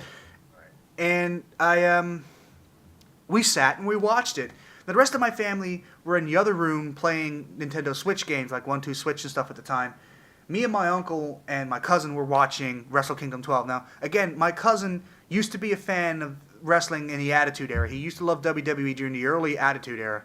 Actually, his favorite wrestler was Rikishi. Oh, wow. Gotta show love to the big man. Yeah. But yeah. So we were watching that, and again, these two were not into wrestling so much anymore. But while watching Wrestle Kingdom 12, they were like, "Damn, this is independent wrestling." I'm like, "Oh yeah, independent wrestling's like even better than WWE sometimes." You just got to remember that it doesn't have the same glitz and glamour as WWE. Yeah. But to be fair, actually, I like that about independent Same. wrestling. Makes it different. I mean, I know Vince McMahon is now a cheap motherfucker and doesn't use pyro very much. Cheap motherfucker. Yeah. But independent wrestling shows, they use pyro, they use big-ass screens. Mm-hmm. They're not cheap, you know? Yep. I mean, the cost of what it costs to not only rent Osaka Joe Hall, but to bring in the equipment for the big screens, the ring, the seating. Now, Osaka Joe Hall, as you know, is not big. It only fits about 15,000 people. Only about 20,000 if it's sumo wrestling because they compact them in more. But I thought, Osaka Joe Hall is a really cool place and also has a very rich history of combat sports in Japan, from what I have heard. I've actually never been there. Mm-hmm. I want to go, but I've never been there. I've been to Budokan, and I've been to Kawaruken Hall, but I've never been to Osaka Joe Hall in Osaka. I want to go. It's on my list. But it's not a particularly big place. Right. It only fit 15,000 people. But the amount of money New Japan spent on this pay-per-view, they didn't pay for the pay-per-view with the ticket sales alone. There's no way. Which I thought sucked. But then I remembered, a lot, and by a lot, I mean a lot, of the Japanese population were watching it on New Japan Pro Wrestling World, or actually on the pay-per-view carrier that the Japanese have. I don't remember which pay-per-view carrier it was, but it was one of the 4 they have there, I believe. I believe they still have 4. It has been a while since I've seen any Japanese television apart from New Japan Pro Wrestling, so I don't remember if they're still around or not. Mm. But then, of course, you've got the international audience. You've got me and you and God knows how many other hundreds of thousands, maybe even millions of people watching it. And I hope the majority of those people paid for it. Yeah. Okay, now if you don't pay for wrestling or anything because you can't afford it, you know what? Hey, not going to knock you. Money's tight. I get it. Been there, done that. I don't say that's bad, but I always say if you can't afford it, try to pay for it. Right. Because it's only fair. It's worth it. You know? It's worth it, and it's only fair to the company you're trying to see it from. So I thought to myself, the company's paid for this pay-per-view. I know they have, because of course they have, but I was like, but they didn't pay for it in ticket sales.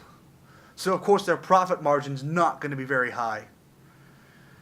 Which does suck, because that pay-per-view was one of the best pay-per-views we're going to get in 2018. Yep. And that's a fucking fact. Absolutely. I don't think we're going to get any better. I mean, WrestleMania this year, 3 out of 5. 3 out of 5. It had the potential, but it just turned out just flat. Yeah, it was very flat. But New Japan Pro Wrestling Dominion, and actually, I'm even going to throw in Wrestle Kingdom 12, 5 out of 5. Both of them. Yeah. Yeah, just, they were, from beginning to end, so good. Non-stop, just excitement. Yeah. And you know what? I love the New Japan watching Dominion. I love watching Rey Mysterio wrestle again. Oh hell yeah. No, I mean like actually Yeah, wrestle. go at it. Yeah. Like, yeah. Like, I know he's, again, getting older. He's not young anymore. I mean, he was a year younger than Eddie Guerrero. Eddie Guerrero was 36 when he died. Something like that. I'm gonna Google that real quick. But I know Rey Mysterio, I think Rey Mysterio is actually younger than Eddie Guerrero. So if you imagine Eddie Guerrero, when I get this up, come on Google, please work quickly. There we go. Eddie Guerrero, American professional wrestler. He was... Google, don't fail me now. Wikipedia. Thank you, Wikipedia. Yeah. Eddie Guerrero trained in not only Mexico, but in Japan, too. Yep. Eddie Guerrero was 38 when he died of a heart attack in 2005. Cut short, man. That got me really bad. The Guerrero Guerrero dying and Benoit dying both cried my ass at, dude. I cried more for Guerrero than I did Benoit, I won't lie, but I cried a lot for Benoit before I knew what actually happened, because nobody really knew what happened at that point. And then when it came out that what he did, that's when things changed. Yeah, I mean, for me, I liked Benoit. I actually did. I thought he was great, but I had more of a love for Eddie Guerrero. I did. I don't know how or why I had more of a love for Eddie Guerrero, but I did. Okay, so Rey Mysterio is 43 years old. He's 43 years old, so he's not young anymore. No, he's getting closer to 50 than he is to anything else in his career. Yeah, I mean, hey, Big Show's got to be hitting 50. Oh yeah. 46 years old. Really? Okay. He's hitting 50 soon, but not as soon. Yeah. Because you know what? I loved Big Show in the Water Boy.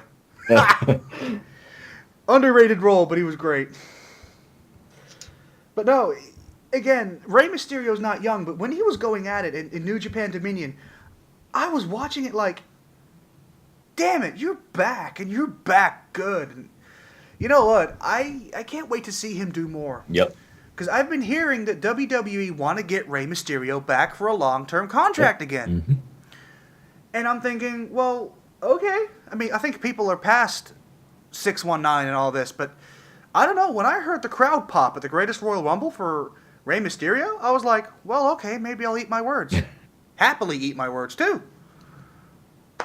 So I was like, well, you know what? If the people of the WWE Universe want him back, then I don't see an issue with it. Because, hey, if he got that big of a crowd pop at the Greatest Royal Rumble, fuck it. Offer the dude a contract. Yeah. See where it goes. I mean, yeah. But I think he's hell-bent on getting some unfinished business in Japan, because I do know for a fact he left New Japan Pro Wrestling rather suddenly. Technically while he was still under contract. Now, he only had a couple months left on his contract when he left for WCW, because Eddie Guerrero pushed him to do that. Mm-hmm. But basically because WCW at the time, of course, had one, more money, two, was in America, and had a wider TV audience, so that's always something to, as a wrestler, you're looking for. Yep. So they pushed him to do that. And he went. I think the reason why he went back to New Japan was, again, like I said, unfinished business. And also, it seems to be, some of the biggest and brightest stars in the wrestling industry are in New Japan and or Ring of Honor. Impact Wrestling, I don't know. It almost seems like Impact Wrestling is a stepping stone for Ring of Honor and New Japan. Yeah. You know what I mean? I got you. Yeah. I still like Impact Wrestling. I think it's great. Oh, yeah. But I think New Japan, the way things are going for New Japan Pro Wrestling, you know what?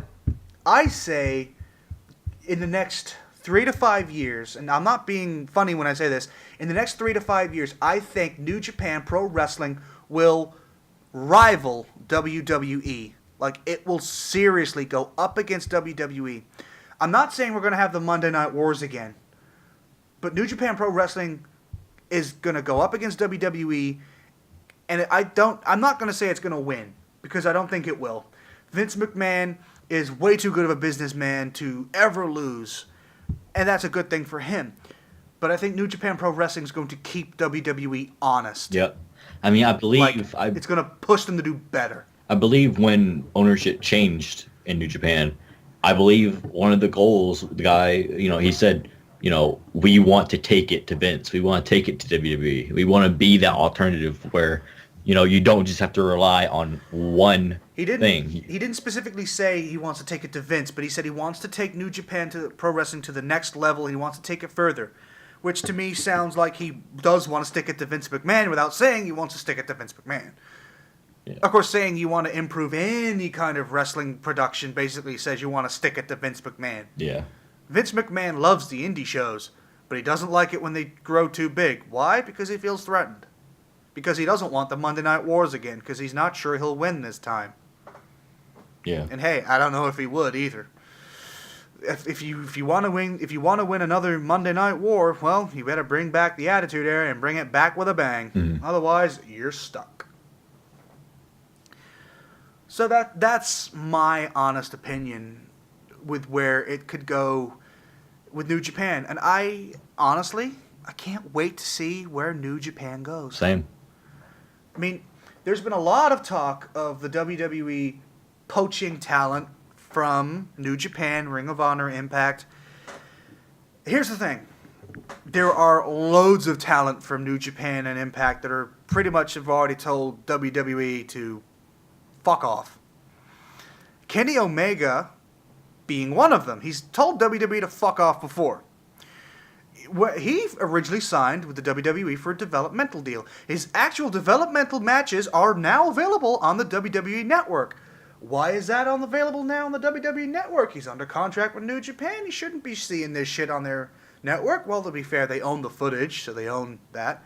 But his recent E3 appearance with the New Day, where he won the tournaments and beat Xavier Woods, you know what? If that's not great publicity, what the hell is? Right. And basically, Kenny Omega is professional wrestling's hottest star right now. He's the hottest star in professional wrestling. He really is. There's no other way to spin this, is there? He is the hottest star. He's the best performer. Dude can cut promos very well. Can also speak Japanese, which for the Japanese audiences never hurts, which is why they were chanting his name more than Okada's during the match for the heavyweight championship. And every match he puts on, he steals the show. He absolutely is like, you did great, I'm going to do better. Yep. And I love watching him wrestle. I mean, I love watching Cody Rhodes wrestle. Ever since Cody went to independent wrestling and he's happy where he's at now, he has become so much better. And apparently WWE's thinking about offering him a new contract, but I don't think Cody would take it. No. Now, his brother, Goldust, is happy where he is. Why? Because Goldust is, again, not getting any younger. Goldust has at least 10 to 15 years on Cody. So, I think Goldust is just... I hate to say this because I loved Goldust back in the early days. He was great. When he moved to WCW and portrayed that white-faced, painted kitty rapist freak, I was like, no. So what did he do? He went, fuck WCW, I'm going back to the WWE. And what did he say to Vince McMahon? Sorry about that, Vince. I'll be Goldust again. You know why? Because WCW tried to portray me as a kitty rapist. That, you know what? I don't like to do this to people like Eric Bischoff or Vince Russo, but Vince Russo, what the fuck were you thinking? What the actual fuck were you thinking? Like, I'd say fucking spam this dude on Twitter, but Wimpy Prick has deleted his Twitter account, as I heard this morning, thanks to the Jim Cornette experience. Yeah. Thank you very much, Jim Cornette. I love Jim Cornette. But, yeah, he's gone from Twitter because he can't take the heat, which doesn't surprise me because, you know what, Vince Russo, is nothing but a fuck up. And you know what? Even Bruce Pritchard said so. Like, at first, Vince Russo had some good ideas. At first. Yep. Then, as the pressure started to mount up, boy, did it turn sour, and did it turn sour quickly. I mean, let's be honest. Biggest fuck up Vince Russo had in WCW? Jeff Jarrett just lying on the ground for Hulk Hogan. Yep. To the point where that pissed Hulk Hogan off, and he went off script and was like, what the is this? You know? And you know what? I love Hulk Hogan. I still love Hulk Hogan. And one day he will be allowed back in the WWE. Oh, yeah. He will. Absolutely. He has way too much history with the company. Now, okay, he fucked up. Absolutely, he fucked up. He has to pay for it. But you've got to let him back in eventually. And I agreed with what Mark Henry said. It's a little too early right now. Yeah, he still needs to work on paying his dues and getting that respect back. He does. He absolutely does. Ric Flair is behind him 100% and trying to get him back in, which is great. If you're going to have someone in your corner, Ric Flair's your guy. Yeah. But again, like you said, Hulk needs to pay his dues. When I told my mom, who is no longer a wrestling fan, I might add, but during the late 80s and 90s, she loved the WWE, or WWF as it was back in the day. I'm going to list you her favorite wrestlers, and I know you're gonna like most of these. She loved Hulk Hogan. Mm-hmm. But of course, back in those days, who didn't? She loved Roddy Piper. Hell yeah. Dude was fucking legend on the mic. She loved Bret the Hitman Hart. For Bret, it was the same reason why she loved Hulk Hogan. Hulk Hogan in the ring, he was the best performer in the ring at that time. And then Bret the Hitman Hart was the same. When he was made the Intercontinental Champion and the WWE Champion, his character flourished. And my mom enjoyed watching that. And then, that's really about it. My mom was never a fan of, like, the Ultimate Warrior. She was never a fan of Shawn Michaels. She actually couldn't stand Shawn Michaels, and she couldn't stand Razor Ramon. Mm-hmm. She didn't mind the 1-2-3 Kid. And then, when I was of course born in 1992, and as I was growing up as a young kid, I started watching wrestling at like the age of 5 or 6. So some of these old timers were still around. I mean, my mom also loved Jake the Snake Roberts, and I love Jake the Snake. The man made the DDT look classy, and to this day still makes it look classy. But for me, growing up, of course, like I said, I grew up watching Ken Shamrock, Vader, Nation of Domination. Love the Nation of Domination. I know some people didn't like it as a faction. I thought it was fantastic. I thought it was great. And again, watching Shawn Michaels and Triple H, and excuse me, and also watching all the other guys. I mean, you want to know my favorite outside faction of DX? You can guess. You probably get it, right? New Age Outlaws. Exactly. Oh, you didn't know? I love the Road Dogg. Road Dogg was amazing. Road Dogg was great. Dude could cut a promo on the mic like anything. And I know Billy Gunn didn't talk very often, but you know what he did? He let his ring work talk for him. And Mr. Assman, I hate to say it, but that gimmick, that was great. For the Attitude Era, Assman was just like fucking perfect for him. Not, maybe not so much for Val Venus. That gimmick was stupid. Yeah. I'm sorry, but like Val Venus, like, you want to know something? Like, someone's like, oh, the one gimmick I hated the most was Gangrel and the Brood. I'm like, Gangrel no. Gangrel and the Brood was awesome. Gangrel and the Brood is what launched Matt and Jeff Hardy. Yep. Gangrel and the Brood is what launched Edge and Christian. Yep. And actually, Gangrel was pretty good on the early reboot of ECW. He didn't last too long there, but he was there for like a couple matches, and then Gangrel, the character, was like, I'm done. The guy portraying him was done. Yeah. But I loved Gangrel and the Brood, because even though the gimmick was a vampire, it was dark. I liked it because it was dark, actually, to be fair. It had kick-ass music, and I liked kick-ass entrance. Oh yeah, that entrance and the music, and of course I remember I watched a couple days, actually yesterday, because I was bored and I was just watching something on WWE Network just to pass the time. I watched the movie about Edge shortly after his retirement, and he was talking about the fact that he was wearing those PVC coats and they came up through a ring of flames, and the PVC coat was melting at the bottom. I was like, oh, I remember them doing that. I was like, your coat was melting?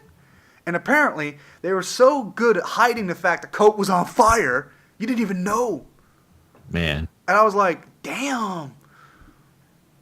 But yeah, I loved Gangrel and the Brood. They were awesome. I mean, you want to know something that I also loved? I mean, you think of it like this. The women of the Attitude Era. Whew, Lita. Mm-hmm.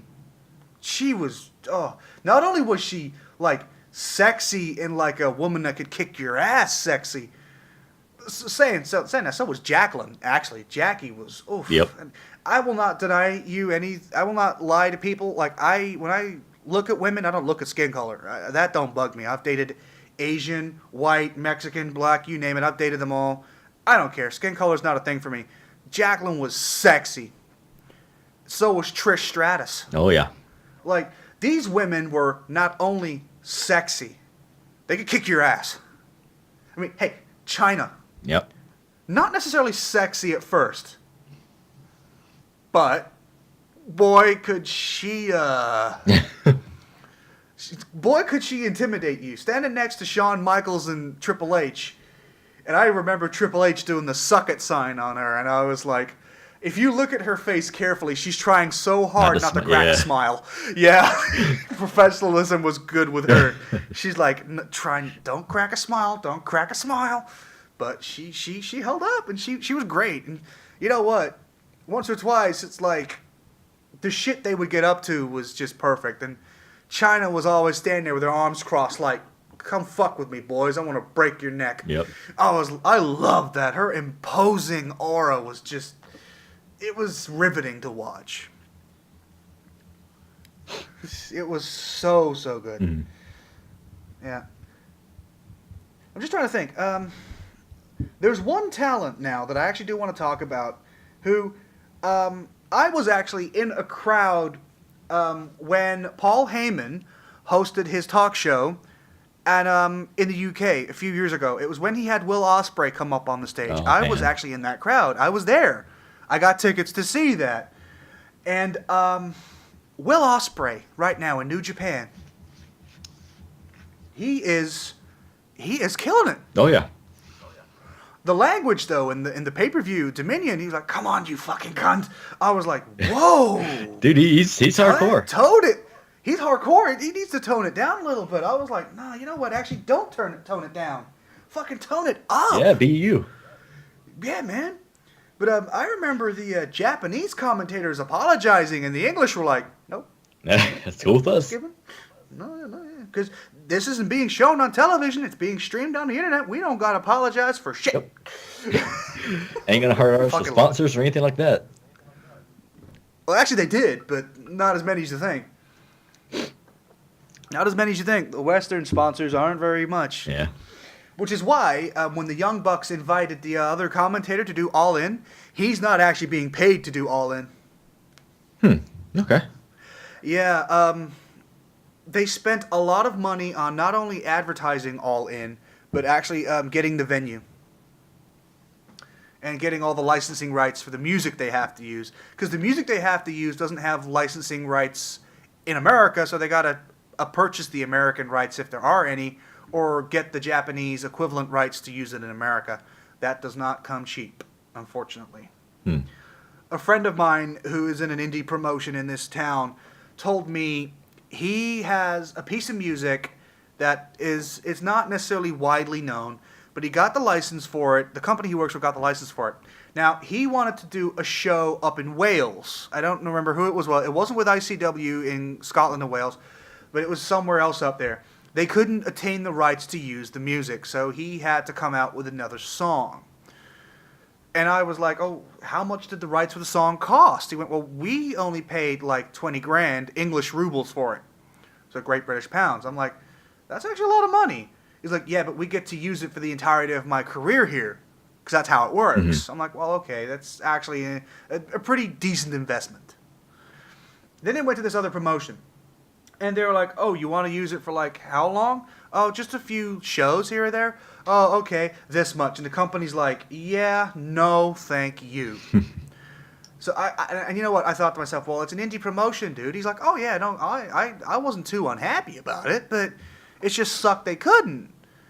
And I'm like, well, yeah, but you know what? At the end of the day, it's not like you're wrestling for Impact or New Japan or WWE. You can't be too picky about the music you come out with when you go to the ring. Yeah. And actually, in these indie promotions, your ring entrance don't mean shit, really. It's your ring work. You've got to go out there and bust your ass in the ring. That's what people look for. That's what people want and expect. They don't expect any more from you than that. You give them that, you're golden. And he's like, well, yeah, you're right. I'm like, well, of course I'm right, because I'm an independent wrestling fan myself. I don't expect you to have glitzy glamour and best, improv video and music when you come to the ring. I want you to just get your ass in that ring and fight. It's what I want from you. And he does it every night. And so do loads of other independent wrestlers. And again, this is why independent wrestling gets overlooked, doesn't it? It gets overlooked, doesn't it? Yeah, sadly. It doesn't get overlooked as much as it used to. That's a damn definite. But it still gets overlooked to the point where I look at it like, you know what? This fucking sucks. Because Impact Wrestling is great. New Japan is fucking fantastic. ICW, I love ICW, and I love Defiant Wrestling. I mean, Bad News Barrett or Wade Barrett at Defiant Wrestling. Why he's not working with the WWE anymore, I actually don't know. I don't know the story behind that. But hey, he's happy doing what he's doing. Right. So, whatever. He's happy. Let him be happy. It's a shame he's not actually wrestling anymore. I think isn't that because of injuries? Yeah, he had a lot of injuries in WWE. Yeah, he couldn't quite cut it anymore, could he? Yeah. God, I fucking loved him when he was in the Nexus. Yep. Fucking great. And then CM Punk took it over. It was like, oh my god. And actually, let's talk about one more thing. And we're going to kind of broach this subject again about WWE looking for new talent. Not necessarily what I'd call poaching, but looking for new talent. I would say this to anybody who's like, I want to be a pro wrestler in my future. I got one thing to say to you.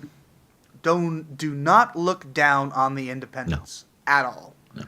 Why? Because they will give you a fantastic stepping stone for you to, 1, hone your craft, 2, to train with some of the best in the business.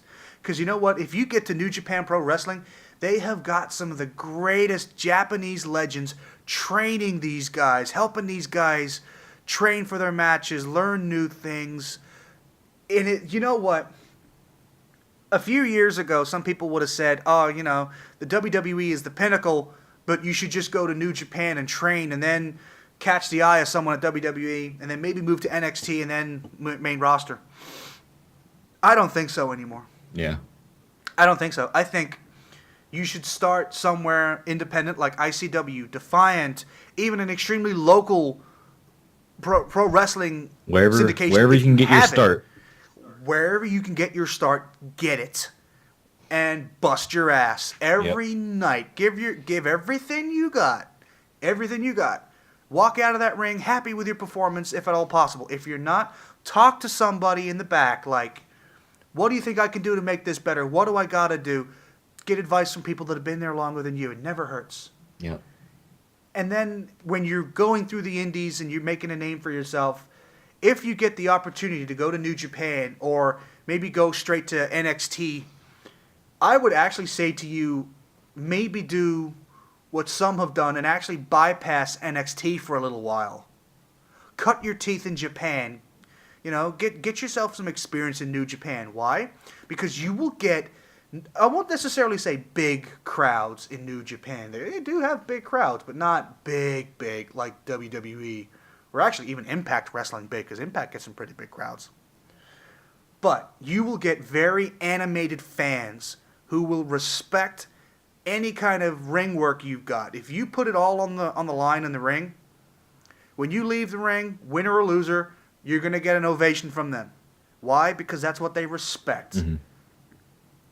And there's no greater training and way to get yourself to a good point to say, yeah, this is really what I want to do in my life, than to go to Japan and get the Japanese audience on your side. Yeah. Because you know what? They're more fickle than the rest of us. They really are. The thing with, like, if you're striving in Japan and whatnot, those fans truly follow wrestling. They truly love wrestling, and they will follow you to the ends of the earth. Yep. You want to know something? Finn Balor, even though he got his start, really, he got his big break actually in New Japan. Yep. Of course, forming the Bullet Club. Yep.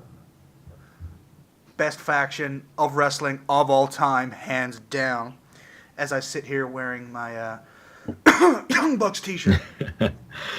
Oh yeah, you bet your ass I bought one. I bought one of the newer ones when it came available. I was like, mine.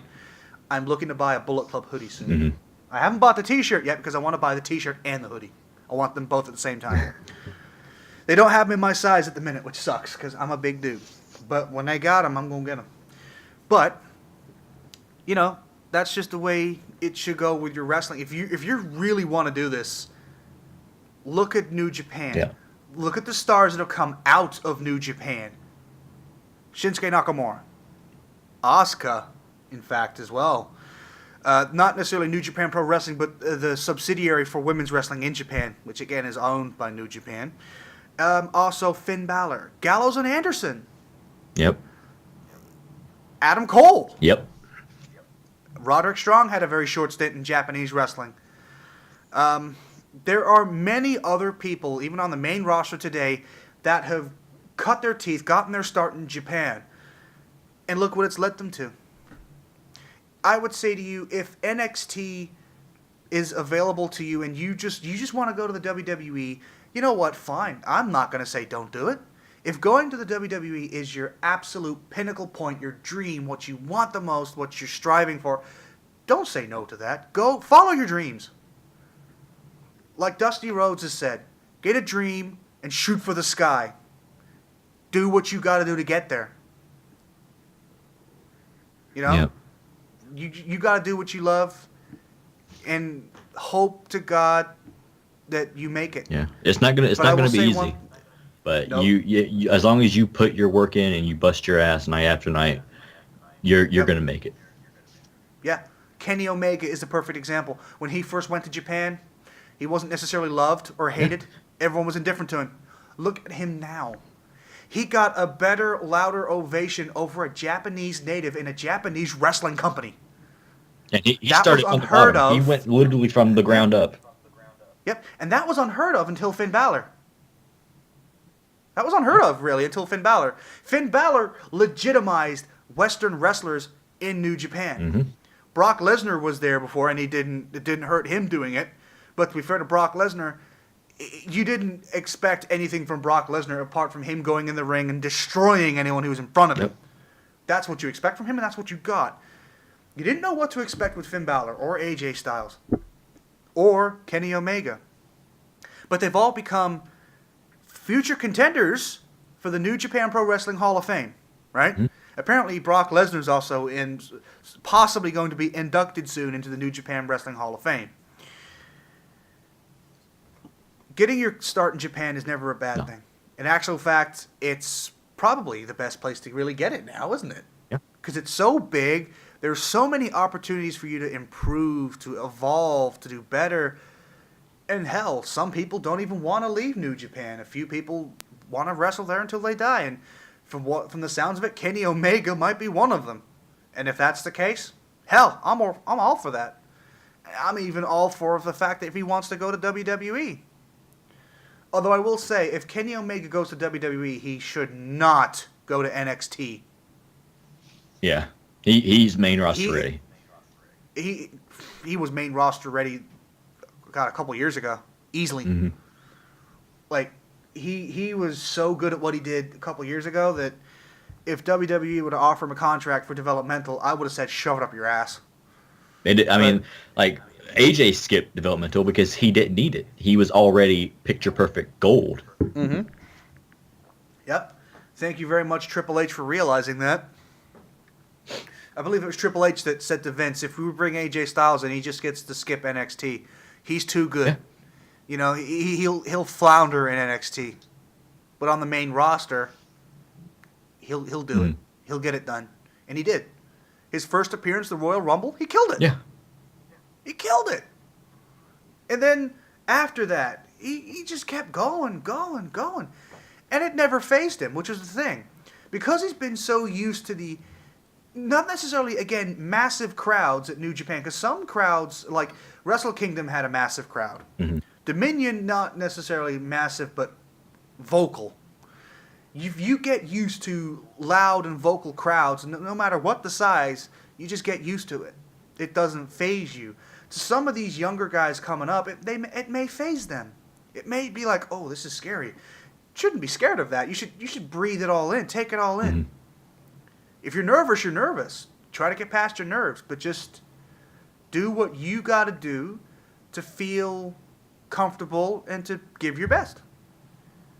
And again, cutting your teeth in Japan is not going to hurt because they've got all the makings to make you a superstar in whatever kind of wrestling promotion you want to go in. If you want to stay at New Japan, stay. If you want to go to WWE, if you bide your time, hone your craft in New Japan and Ring of Honor and even maybe Impact Wrestling, by the time WWE might be ready to pick you up, you might not even have to go to NXT. You might be able to skip it. You've just got to want it and go for it. Yep. And don't be afraid to take risks, even if it does mean putting your body on the line. I mean, like, you're like, nobody is going to go start to end of their career picture perfect, no injuries. Everybody's going to get hurt at one point or another. You just gotta man up and you gotta deal with it. Yep. You just gotta be like, I'm injured. Let's get better. Get back on the horse. Yep. That's all you can do.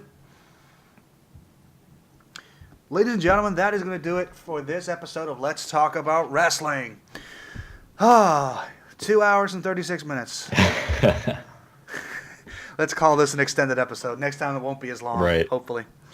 The next time we see you, it will be next Friday after the pay-per-views. Oh, we'll have a lot to say about those, I know it. Mm-hmm. So again, quick free plugs. WWE Network, $9.99 a month, whatever country you live in.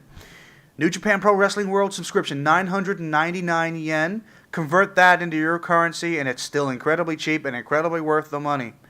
Remember to look out for your local independent wrestling shows. Support them wherever you can. Buy the tickets, buy the merch. It's always worth supporting them, because again, these guys in the future, you want to see these guys go further up the ladder, they need your help. Not just you going to the shows. Sometimes buying their merch helps them a whole hell of a lot. It keeps them fed and on the road. It's always worth doing that. Any last comments from you, David?